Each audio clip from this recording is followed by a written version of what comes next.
اللهم صل وسلم على رسولنا ونبينا وسيدنا وحبيبنا وشفيعنا محمد المصطفى صلى الله عليه وسلم وعلى أزواجه وذريته وآله وصحبه أجمعين ومن تبعهم بإحسان إلى يوم الدين. يا أيها الذين آمنوا اتقوا الله وقولوا قولا سديدا يصلح لكم أعمالكم ويغفر لكم ذنوبكم ومن يطع الله ورسوله فقد فاز فوزا عظيما. إن أريد إلا الإصلاح ما استطعت وما توفيقي إلا بالله عليه توكلت وإليه أنيب. رب اشرح لي صدري ويسر لي أمري واحلل عقدة من لساني يفقهوا قولي.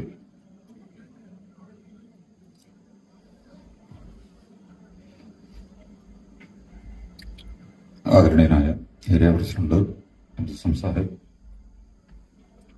ജനാബ് സൈനുദ്ദീൻ ഫലാഹി അവറുകൾ, അലി സാഹിബ്, എൻ്റെ പ്രിയപ്പെട്ട സഹോദരങ്ങളെ, സഹപ്രവർത്തകരെ, സുഹൃത്തുക്കളെ, കരുണവാരിധി അല്ലാഹു നമ്മുടെ യൂണിസോഡലിനെ അനുഗ്രഹിക്കുമാറാകട്ടെ.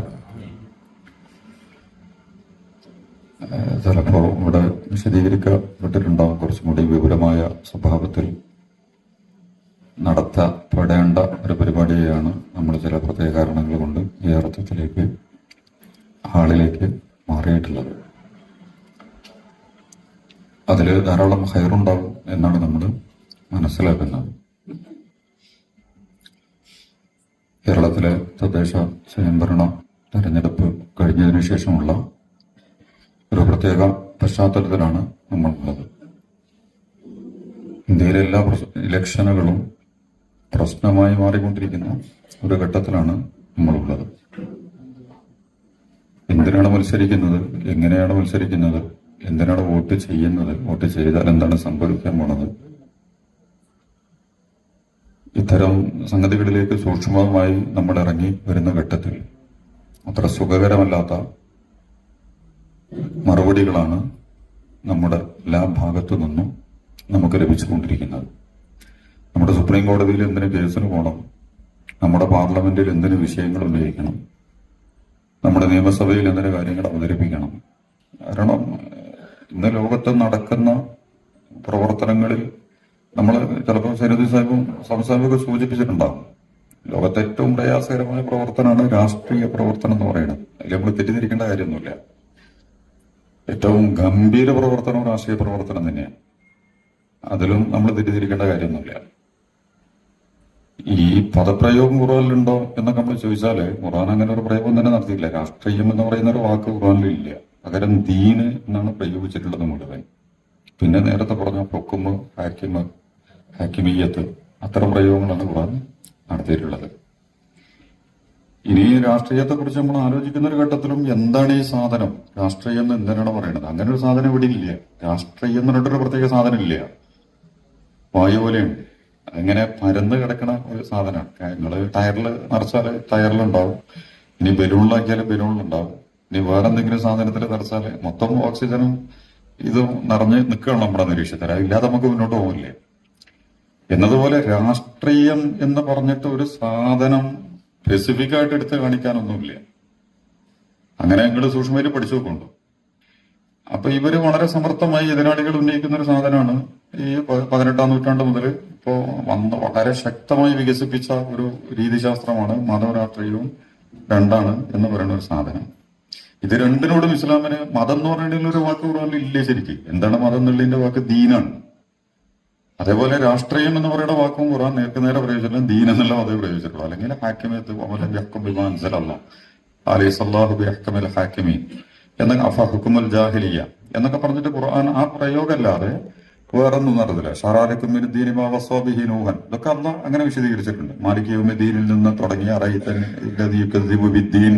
വരെയുള്ള ഒരു ദീനിനെ കുറിച്ചുള്ള പ്രതിപാദ്യങ്ങൾ ഖുർആൻ നമുക്ക് കാണാൻ കഴിയും. പക്ഷെ മുസ്ലിം സമുദായത്തിലെ ഈ മതപ്രയോഗങ്ങൾ മുസ്ലിം സമുദായത്തിൽ മാത്രമല്ല എല്ലാ മതവിഭാഗങ്ങളിലും ഇന്നത്തെ ലോകത്തെ നിയന്ത്രിക്കുന്നത് നമുക്കറിയാവുന്നതുപോലെ സയനിസമാണ്. യഹൂദ സയനിസമാണ് ലോകത്തെ നിയന്ത്രിച്ചുകൊണ്ടിരിക്കുന്നത്. അതിന്റെ കീഴിലാണ് അതിന്റെ രണ്ട് അപകടകരമായ സംവിധാനങ്ങളാണ് ക്യാപിറ്റലിസവും അതുപോലെ തന്നെ ഫാസിസവും എന്നൊക്കെ പറയുന്ന ഈ രണ്ട് ഇമ്പീരിയലിസം. അതിന്റെ ആ ഇമ്പീരിയലിസവും ഫാസിസവും ഈ ക്യാപിറ്റലിസം വികസിച്ചാൽ രൂപപ്പെടുന്ന സാധനമാണ് ഫാസിസവും നാസിസവും എന്നൊക്കെ പറയുന്ന മനുഷ്യത്വ വിരുദ്ധ പ്രത്യയശാസ്ത്രം എന്ന് പറയുന്നത്. ലോകത്ത് ഇസ്ലാം അല്ലെങ്കിൽ പിന്നെ സയൻസ് ആണ് ലോകത്തിനെ നിയന്ത്രിക്കുക. അതിന്റെ വിശദാംശങ്ങളിലേക്ക് നമ്മൾ പോണില്ല. വൈരിൽ മഹദൂബി അലൈഹിം എന്ന് പറഞ്ഞ് നമ്മൾ അള്ളാഹിനോട് പ്രാർത്ഥിക്കുന്നുണ്ടല്ലോ. ഇഹ്ദിന സിറാത്തൽ മുസ്തഖീം, നേരായ വഴിയിലേക്ക് നീ ഞങ്ങളെ നയിക്കണം, നേരായ വഴിയിലേക്ക് ഞങ്ങളെ നയിക്കണം. എന്നിട്ടൊരു പാരഡി അല്ലെങ്കിൽ ഒരു എന്താണ് പറയാ, അതിന്റെ ഒരു അഡീഷണൽ ഇത് അള്ളൻ നമ്മളെ കൊണ്ട് പറയിപ്പിക്കുന്നുണ്ട്. ഏതാണ് നേരായ വഴി? സിറാത്തുല്ലദീന അൻഅംത അലൈഹിം, നീ അനുഗ്രഹിച്ചവരുടെ വഴിയാണത്. അത് സയനിസോ അല്ലെങ്കിൽ ഇമ്പീരിയലിസോ അല്ലെങ്കിൽ ക്യാപിറ്റലിസോ അല്ലെങ്കിൽ ഫാസിസോ അല്ലെങ്കിൽ അൾട്രാ സെക്യുലറിസോ അല്ലെങ്കിൽ കമ്മ്യൂണിസോ ലിബറലിസോ അൾട്രാ ഡെമോക്രസിയോ ഇതൊന്നുമല്ലാതെ നീ അനുഗ്രഹിച്ചവരുടെ വഴിയാണ്. അനുഗ്രഹിച്ചവരുടെ വഴി എന്ന് പറയുന്നത് അതാ ആദം നബി അലൈഹി സ്വലാത്തു വസ്സലാം മുതൽ മുഹമ്മദ് നബി തിരുമേനി സല്ലല്ലാഹു അലൈഹി വസല്ലം അടക്കമുള്ള അതിഗംഭീരന്മാരായ ഉലുലസ്മുകളായ പ്രവാചകന്മാർ, ലോക നബി അലൈഹി സ്വലാത്തു വസ്സലാം മുതൽ മുഹമ്മദ് നബി അടക്കമുള്ള ഇബ്രാഹിം അലൈഹി സ്വലാത്തു വസ്സലാം, മൂസാ നബി അലൈഹി സ്വലാത്തു വസ്സലാം, ഈസാ നബി അലൈഹി സ്വലാത്തു വസ്സലാം, അവരോടാണ് വഹദന മിൻകും മീസാഖൻ ഖലീദ, വളരെ വലിയൊരു കരാറ് ഞാൻ നിങ്ങളോട് വാങ്ങിയിട്ടുണ്ട് എന്ന് പറഞ്ഞിട്ട് ഖുർആൻ അവരെ തന്നെയാണ് ദീനിനെ സ്ഥാപിക്കുന്ന വിഷയവുമായി ബന്ധപ്പെട്ടിട്ടും ഈ 5 പ്രവാചകന്മാരുടെ പേരാണ് പറഞ്ഞിട്ടുള്ളത്. ഈ മഹാപ്രവാചകന്മാര് എന്ത് വഴിയിലേക്കാണോ നയിച്ചിട്ടുള്ളത് ആ വഴിയിലേക്കാണ് ഇഹ്ദിന സിറാത്തൽ മുസ്തഖീം, ഞങ്ങളെ നീ നയിക്കേണ്ടത്. എന്നിട്ട് പിന്നെ അങ്ങനെ പറഞ്ഞാലും നിങ്ങൾക്ക് തിരിയായി ഉണ്ടാവും എന്നുള്ളതുകൊണ്ട് അള്ളാഹ് ഒന്നുകൂടി നമ്മളെ കൊണ്ട് പറയിക്കുക, വൈരിൽ മഹദൂബി അലൈഹിം, നിന്റെ കോപത്തിന് വിധേയമായവരുടെ വഴിയല്ല. നേരത്തെ പറഞ്ഞ പോലെ ഖുർആനിലെ എല്ലാ പഴയ തഫ്സീറുകളിലും അതിന് വ്യാഖ്യാനം കൊടുത്തിരിക്കുന്നത് യഹൂദന്മാരുടെ വഴി, ഇസ്രായേലിന്റെ വഴി. അള്ളാന്റെ കോപശാപങ്ങൾക്ക് വിധേയമാക്കപ്പെട്ട ഏക മതസമൂഹം എന്ന് പറയാം. മതസമൂഹം എന്ന് പറയാമല്ലേ, നമ്മളെ ശൈലി അങ്ങനെ ആയതുകൊണ്ട് നമ്മൾ പറയാം. ദൈവികമായ കൽപ്പനകളും പ്രമാണങ്ങളും കിട്ടിയിട്ട് അതിനെതിരെ അത്യന്തം മാരകമായ നിലപാടുകൾ സ്വീകരിച്ച ഏതെങ്കിലും, എല്ലാവർക്കും പല സമൂഹങ്ങൾക്കും ദർശനങ്ങൾ കിട്ടിയിട്ടുണ്ട്. ഒക്കെ ഒന്നായിരുന്നു ആദ്യം, അതിലൊന്നും നമുക്ക് സംശയങ്ങളില്ല. ആദം നബി അലൈഹി സ്വലാത്തു വസ്സലാം മുതൽ മുഹമ്മദ് നബി തിരുമേനി അടക്കമുള്ള ഖൂലു ആമന്നാ ബില്ലാഹി വമാ ഉൻസില ഇലൈനാ വമാ ഉൻസില ഇലൈക്കും വമാ ഉൻസില ഇലാ ഇബ്രാഹിം ഇസ്മായിൽ ഇസ്ഹാഖ യാഖൂബ് വൽ അസ്ബാത്ത് മൂസ ഈസാ വന്നബിയ്യൂന മിർ റബ്ബിഹിം ലാ നുഫർരിഖു ബൈന അഹദിൻ മിൻഹും എന്നൊക്കെ ഖുർആൻ വളരെ ഗംഭീരമായിട്ട് പ്രഖ്യാപിക്കുന്നുണ്ട്. എല്ലാ നബിമാർക്കിലേക്കും ഇറങ്ങിയതിൽ വിശ്വസിക്കുന്നവരാണ് നമ്മൾ. അതുകൊണ്ട് നമ്മൾ തന്നെ നമ്മുടെ മുസ്ലിം ഉമ്മത്ത് പോലും പുതിയ കുറെ പഠനങ്ങളും ചിന്തകളൊക്കെ നടത്തേണ്ടി വരും. അത്തരം വിഷയങ്ങളിലേക്ക് നമ്മൾ കടന്നു പോകുന്നില്ല. മുൻകഴിഞ്ഞ വേദങ്ങളെ കൂട്ടുപിടിച്ചുകൊണ്ട് മാത്രമേ സയനിസത്തെയും RSSനെയൊക്കെ നേരിടാൻ പറ്റുള്ളൂ. മുൻകഴിഞ്ഞ വേദങ്ങളുടെ പ്രമാണങ്ങളെ തപ്പിത്തെരഞ്ഞ് പിടിക്കുക എന്ന് പറയുന്ന വലിയ ഉത്തരവാദിത്വം എന്ത് ചെയ്യണം? മുസ്ലിം ഉമ്മത്തെ ഏറ്റെടുക്കണം. കാരണം അതുകൊണ്ടാണ് നമ്മളോട് വേദഗ്രന്ഥങ്ങളിൽ വിശ്വസിക്കണം എന്ന് ഖുർആൻ നമ്മളോട് പറഞ്ഞിട്ടുള്ളത്. ഒരു വേദഗ്രന്ഥം ഖുർആനിൽ മാത്രം വിശ്വസിക്കാനല്ലല്ലോ പറഞ്ഞു. ഈമാൻ കാര്യത്തിന്റെ അടിസ്ഥാനങ്ങളിൽ പെട്ടതാണ് എന്ത്? ആമന റസൂലു ബിമാ ഉൻസില ഇലൈഹി മിർ റബ്ബിഹി വൽ മുഅ്മിനൂൻ കുല്ലുൻ ആമന ബില്ലാഹി വമലായികതിഹി വകുതുബിഹി വകിതാബിഹി എന്നല്ല, വകുതുബിഹി എന്നാ. മുൻകഴിഞ്ഞ വേദഗ്രന്ഥങ്ങളിലൊക്കെ നിങ്ങൾ വിശ്വസിക്കണം. എല്ലാ പ്രവാചകന്മാർക്ക് ഇറങ്ങിയതിലും വിശ്വസിക്കണം എന്ന് മാത്രമല്ല, ഇവരൊക്കെ നമ്മളോട് പറയുമ്പോൾ നിങ്ങൾക്ക് ഇറങ്ങിയതിലും ഞങ്ങൾക്ക് ഇറങ്ങിയതിലും വിശ്വസിക്കണതാണ് എന്നാണ് നമ്മുടെ ക്വാളിറ്റി നമ്മൾ പറയുന്നത്. അപ്പോൾ മുൻകഴിഞ്ഞ വേദങ്ങളുടെ പ്രമാണങ്ങൾ വെച്ചുകൊണ്ട്, അപ്പൊ ഉരക്കല്ല് ഖുർആനായിരിക്കും ഫുർഖാൻ. ആ മുൻകഴിഞ്ഞ വേദങ്ങളിൽ കടത്തിക്കൂട്ടിയതും വെട്ടിമാറ്റിയതും അട്ടിമറിച്ചതും അടിവേരറുത്തതും അല്ലെങ്കിൽ അംഗഭംഗം വരുത്തിയൊക്കെ ഭാഗങ്ങൾ മനസ്സിലാക്കാൻ നമുക്കുള്ള എളുപ്പത്തിലെ വഴി എന്താ വെച്ചാൽ നമ്മുടെ കയ്യിൽ ഖുർആനുണ്ട്. ഖുർആനിലുള്ള ഭാഗങ്ങൾ ഉണ്ടെങ്കിൽ അത് വെച്ചിട്ട് അതൊക്കെ നമുക്ക് അംഗീകരിക്കാം. ഖുർആന് വിരുദ്ധമായിട്ട് അവിടെ കണ്ട നമുക്ക് അംഗീകരിക്കാൻ. അപ്പൊ ഞാൻ പറഞ്ഞത് യഥാർത്ഥത്തിൽ എല്ലാ പ്രവാചകന്മാരുടെയും ദർശനങ്ങളും വേദങ്ങളും ഒക്കെ ലോകത്തുടനീളം വന്നിട്ടുണ്ട്. ഇതൊക്കെ ഇസ്ലാമായിരുന്നു. പക്ഷെ ആ ദർശനങ്ങളെ ഏറ്റവും മാരകമായി ഉപയോഗിച്ച ദൈവത്തിന്റെ വചനങ്ങള്, അള്ളാന്റെ കിതാബിനെയും അള്ളാഹുവിന്റെ പ്രവാചകന്മാരെയും അയാബനി ഇസ്രായേല സൽബനി ഇസ്രായേല കമാതൈനാഹും ആയത്തിൻ ബയ്യിന, നിങ്ങൾ ഈ ഇസ്രായേലിയരെ പ്രത്യേകിച്ച് ഖുർആൻ ചോദിക്കുന്നുണ്ട്, നിങ്ങൾക്ക് എന്തൊക്കെ നിഅമത്തുകളാണ് നമ്മൾ ചെയ്തു തന്നിട്ടുള്ളത്? യഹൂദ സമുദായത്തിനെ വെച്ചിട്ടാണ് ചോദിക്കുന്നത്.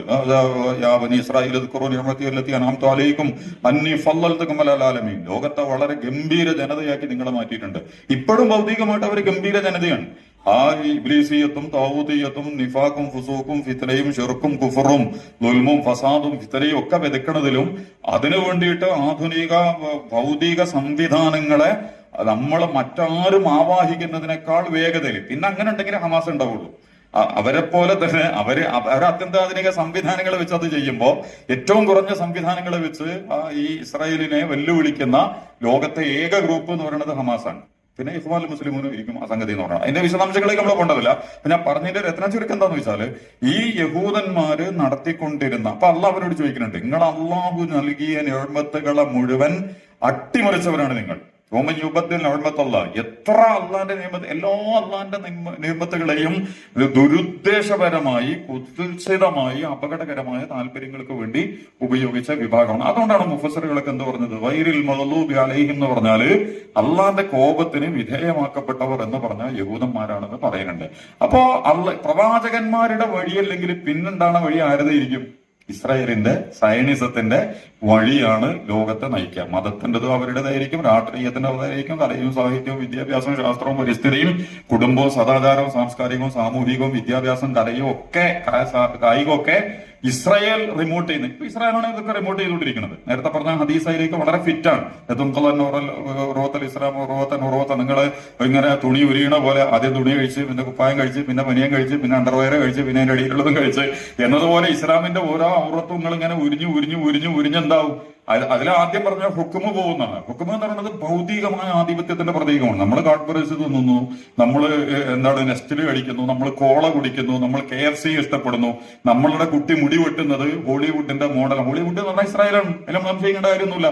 ആ ഹോളിവുഡ് ആണ് ഇന്ന് ഒരുവിധം സാംസ്കാരികമായ ഐറ്റങ്ങളെ മുഴുവൻ ലോകത്ത് ഏൽപ്പിക്കുന്നത്. കാരണം ഈ സിനിമാ ഹോളിവുഡിലെ സംവിധായകന്മാരിലെ നല്ലൊരു ശതമാനം തിരക്കഥാകൃത്തുകളും പ്രധാനപ്പെട്ട നടന്മാരും ഒക്കെ ജനസംഖ്യയിൽ 1% പോലും ഇല്ലെങ്കിലും കലാ, സാഹിത്യ, സാംസ്കാരിക, സാമൂഹിക രംഗത്തൊക്കെ 25% ശതമാനത്തിലാണ് യഹൂദന്മാരുടെ പെർഫോമൻസ് നിൽക്കുന്നത്. നിങ്ങൾ ChatGPT ബാക്കിയുള്ളതൊക്കെ പരിശോധിച്ചാൽ നിങ്ങൾക്ക് എളുപ്പം കിട്ടും. അത് പുതിയ കാലത്തൊന്നും കിട്ടണ്ട.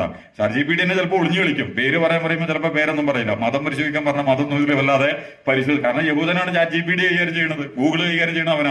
അതുകൊണ്ട് യഹൂദന് പരിക്ക് പറ്റാത്ത രീതിയിലാണ് ഇതിന്റെ സ്ഥിതിവിവര കണക്കുകൾ പോലും. നിങ്ങൾ ഹമാസായിട്ട് ബന്ധപ്പെട്ട കാര്യങ്ങളൊന്ന് പരിശോധിച്ച് നോക്കുന്നുണ്ടോ? മിക്കവാറും ഹമാസിനെ കുറിച്ച് പറയുമ്പോൾ കുറെ സാധനം ഉണ്ടാവും. പക്ഷേ യഹൂദനെ കുറിച്ച് പറയുമ്പോൾ ഒരു മാപ്പ് സാക്ഷിത്വം പറയണ പോലെ ChatGPT ഗൂഗിളും ഒക്കെ പറയും ഇവർക്കെതിരെ ഇങ്ങനെ ആരോപണങ്ങളുണ്ട്, പക്ഷെ അത് അവർ അങ്ങനെയല്ല, ഇവരിങ്ങനെ തന്നെയാണ്, അവർക്കെതിരെ ഇങ്ങനെ രണ്ടും പറയും. പറഞ്ഞിട്ട് അവരൊന്നും കൂടി മോഡിഫൈ ചെയ്തിട്ട് ശുദ്ധീകരിച്ചിട്ട് ഇവർ നമ്മുടെ മുമ്പിൽ കാര്യങ്ങൾ പറയുള്ളൂ. കാരണം ഇത് ഈ സാധനമൊക്കെ ഇവർ ഉണ്ടാക്കി വെച്ചതാണ്. അപ്പൊ ഞാൻ പറഞ്ഞെന്താന്ന് വെച്ചാൽ ഇവരുടെ ഒരു നിയന്ത്രണം നമ്മുടെ ഏറ്റവും ചെറിയ കാര്യങ്ങൾ കിടക്കാം. നമ്മുടെ കുട്ടിയുടെ മുടിവിട്ട് മുതൽ നമ്മൾ തിന്നുന്ന മിഠായി മുതൽ അവിടുന്ന് അങ്ങോട്ട് തുടങ്ങിയിട്ട് കഴിക്കുന്ന ഭക്ഷണവും രീതിശാസ്ത്രവും മുതൽ ഒക്കെ എല്ലാ കാര്യങ്ങളും, പിന്നെ അന്താരാഷ്ട്ര സംവിധാനങ്ങൾ, സമ്പദ്ഘടന, സദാചാര ഘടന, രാഷ്ട്രീയ ഘടന, ഇന്റലിജൻസ്, നെറ്റ്വർക്ക്, മീഡിയ, അത്തരം മേഖലകളെ, ആയുധ കച്ചവടം, അതിലേക്കൊക്കെ ഇറങ്ങിപ്പോയാൽ പിന്നെ അതൊക്കെയാണ് ഭയങ്കര അതിഗംഭീരമായ സാധനങ്ങൾ. അതിന്റെയൊക്കെ എല്ലാ മർമ്മസ്ഥാനങ്ങളിലും നിന്നിട്ട് ഇതൊക്കെ റിമോട്ട് ചെയ്തുകൊണ്ടിരിക്കുന്നത് അവരാണ്. അപ്പൊ അവരെ വഴിയാണ് ഇപ്പൊ ഉള്ളത്. അവരാണ് ഈ മതവും രാഷ്ട്രീയവും രണ്ടാണെന്ന് പഠിപ്പിച്ചത്. അവരാണ് ദീന് വേറെ ദുനിയാവ് വേറെ എന്നൊക്കെ പഠിപ്പിച്ചത്. കാരണം അവർക്കത് ആവശ്യമുണ്ട്. ദീനിൽ എല്ലാം ഉൾക്കൊള്ളുന്ന ദീന് വന്നാല് ഏറ്റവും വലിയ തിരിച്ചടി ഏൽക്കാൻ പോകുന്ന കൂട്ടര് അവരായിരിക്കും. അവരുടെ കള്ളത്തരങ്ങളും കാപട്യങ്ങളും ഒക്കെ പൊളിഞ്ഞ് പാളീസാവുന്നുണ്ട്. അപ്പൊ ഞാൻ പറഞ്ഞത് ആ ഭാഗം അവിടെ വെക്കുകയാണ്. അള്ളാഹു സുബ്ഹാനഹു വ തആല അതുകൊണ്ട് വൈരിൽ മഗ്ദൂബി അലൈഹി അവരുടെ കയ്യിൽ നിന്ന് ഇതിനെ രക്ഷപ്പെടുത്തണം. പിന്നെ വലല്ലാലീൻ ക്രിസ്ത്യാനികൾ, അതില് ക്രിസ്ത്യാനികൾ എന്നാണ് അതിനെ വെക്കാൻ. അതിൽ ക്രിസ്ത്യാനികൾ മാത്രമല്ല, ഇപ്പൊ സയനിസ്റ്റ് ഇസ്ലാം ഉണ്ട്, സയനിസ്റ്റ് ക്രിസ്ത്യാനിറ്റി ഉണ്ട്, സയനിസ്റ്റ് ഹിന്ദു. ഇപ്പൊ ഇന്ത്യയിലേത് സയനിസ്റ്റ് ഹിന്ദുത്വമാണ്, കേരളത്തിലേത് ഇപ്പൊ സയനിസ്റ്റ് കമ്മ്യൂണിസം ആണ്. ശരിക്ക് സയനിസത്തിന്റെ വർക്കാണ് ശരിക്കും ഇപ്പൊ കേരളത്തിൽ കമ്മ്യൂണിസ്റ്റ് പ്രസ്ഥാനങ്ങൾ നടത്തിക്കൊണ്ടിരിക്കുന്നത്. കമ്മ്യൂണിസ്റ്റ് പ്രസ്ഥാനം CPM എന്ന് പ്രത്യേകിച്ച് നടത്തിക്കൊണ്ടിരിക്കുന്നത്. CPM ഇതിനെ കുറിച്ച് നമ്മൾ എങ്ങനെ വിശകലനം ചെയ്യണമെന്നത് വേറെ ചർച്ചാ വിഷയമാണ്. അവരെ കുറിച്ച് നമുക്ക് സംശയം തന്നെയാണ്. കാരണം അവരൊരു സേഫ്റ്റി വാൽവാണ്.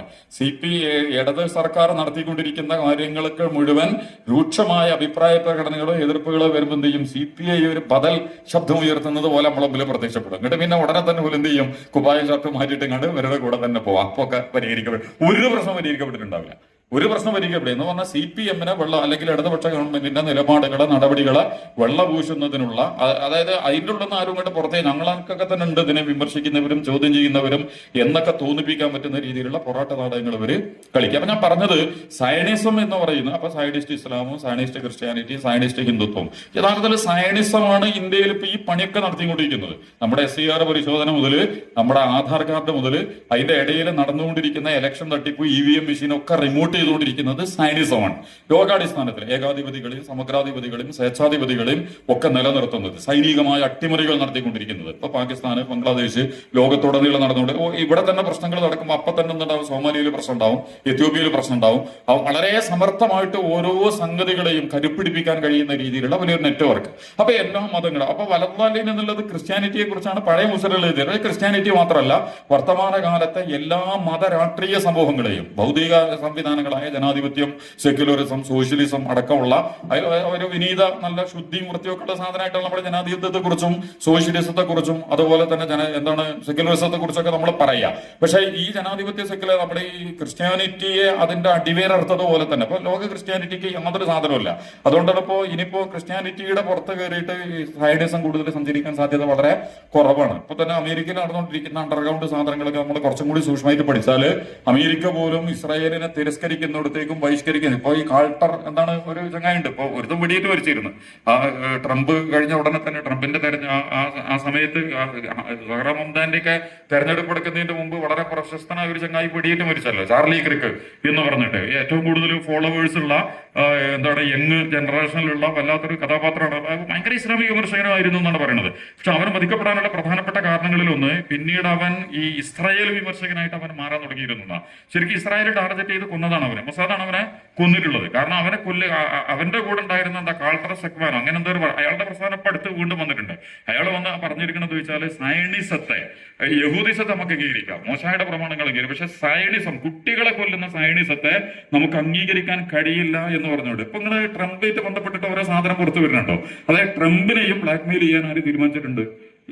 സൈഡിസം ഇവര് തീരുമാനിച്ചിട്ടുണ്ട്. അപ്പൊ അമേരിക്കയിൽ ഇനി ധാരാളം പ്രശ്നങ്ങൾ ഏർപ്പെടുത്താനുള്ള ഇപ്പൊ ഞാൻ പറഞ്ഞ ക്രിസ്ത്യാനിറ്റിയുടെ എല്ലാ അടിസ്ഥാനങ്ങളെയും തകർത്ത് തരിപ്പണമാക്കി യൂറോപ്പിലുള്ള അതിന്റെ സംവിധാനങ്ങളൊക്കെ പൊളിച്ച് നിരീശ്വരവാദ കേന്ദ്രങ്ങൾക്കും ബാക്കിയൊക്കെ ആയിട്ട് കച്ചവടം ചെയ്ത് മതത്തിൽ നിന്നൊക്കെ അവരെ കൊണ്ടുപോയി തനി ഭൗതികന്മാരായി ക്രിസ്ത്യാനിറ്റിയെ മാറ്റി. ഇനി ക്രിസ്തു മതത്തിന്റെ പുറത്ത് കയറിയിട്ട് യഹൂദിസത്തിന് സഞ്ചരിക്കാൻ വലിയ സ്കോപ്പ് ഒന്നും ഉണ്ടാവില്ല.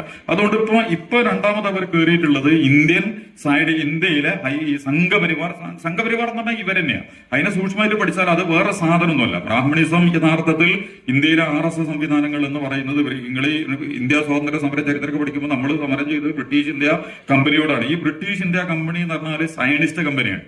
യഹൂദ കമ്പനിയായിരുന്നു ബ്രിട്ടീഷ് ഇന്ത്യ കമ്പനി എന്ന് പറയുന്നത്. അവരെന്തിനാണ് ഇന്ത്യയിൽ വന്നത് എന്ന് വെച്ചാൽ ഇന്ത്യയെയും മിഡിൽ ഈസ്റ്റിനെയും തുർക്കിയെയും ഒക്കെ ഏറ്റവും കൂടുതൽ ഭൂരിപക്ഷം മുസ്ലിങ്ങൾ താമസിക്കുന്ന പ്രദേശങ്ങളെയൊക്കെ വളരെ കൃത്യമായി ടാർഗറ്റ് ചെയ്തുകൊണ്ടാണ് ഈസ്റ്റ് ഇന്ത്യ കമ്പനിയും അതിന്റെ സമ്പത്തൊക്കെ മുന്നോട്ട് സഞ്ചരിച്ചിട്ടുള്ളത്. ഇന്ത്യയിലേക്ക് അവർ വന്നത് ലോകത്ത് നിങ്ങൾ ആലോചിച്ച് നോക്കി, ഇന്ത്യ, പാകിസ്ഥാൻ, ബംഗ്ലാദേശ് എന്ന് പറയുന്ന ലോക മുസ്ലിമീങ്ങളിലെ അതിഗംഭീരമായ ഒരു ജനസമൂഹം താമസിക്കുന്ന ഈ പ്രദേശത്തെ വളരെ നന്നായിട്ട് ഇവർ ടാർഗറ്റ് ചെയ്തു. മിഡിൽ ഈസ്റ്റും തുർക്കിയുടെ കീഴിലുണ്ടായിരുന്നത്. ഇപ്പൊ തുർക്കിയെ തകർക്കുക, തുർക്കിയെ മിഡിൽ ഈസ്റ്റിൽ നിന്ന് അകറ്റുക, ഇതൊന്നും വിശദാംശങ്ങളിലേക്ക് പോകണല്ലോ, സൂക്ഷ്മമായിട്ട് പഠിക്കാനൊക്കെ നമ്മൾ ശ്രമിച്ചാൽ എളുപ്പം മനസ്സിലാവും. അങ്ങനെ തുർക്കിയെയും തുർക്കിയുടെ ഇസ്ലാമിക ഖിലാഫത്തിനെയും പൊളിച്ചതുപോലെ തന്നെ ഇന്ത്യയിലെ മുസ്ലിം ആധിപത്യത്തെ തകർക്കാനും ബ്രിട്ടീഷ് കമ്പനി സൈഡിസം കൃത്യമായിട്ട് വർക്ക് ചെയ്തിട്ടുണ്ട്. അതിന് പൊളിറ്റിക്കൽ കാരണങ്ങളുണ്ട്, അതിന്റെ വിശദാംശങ്ങളിലേക്ക് നമ്മളിപ്പോ പോകണ്ടില്ല. അങ്ങനെ ഇന്ത്യയായി, പാകിസ്ഥാനായി, ബംഗ്ലാദേശായി, എന്നിട്ടിപ്പോ ഇന്ത്യയിൽ നിൽക്കണ ഈ എപ്പോഴും അരക്ഷിതമായ അവസ്ഥകളിലൂടെയാണ് ഈ ബംഗ്ലാദേശും പാകിസ്ഥാനും മുന്നോട്ട് പോയിക്കൊണ്ടിരിക്കുന്നത്. ഇന്ത്യൻ മുസ്ലിമീങ്ങളെ ഒരിക്കലും എഴുന്നേറ്റ് നിൽക്കാൻ പറ്റില്ല. കാരണം 10-30 കോടി മുസ്ലിമീങ്ങൾ ഉണ്ടല്ലോ ഇവിടെ. ലോക ജനസംഖ്യയിലെ ഒരു ഗംഭീര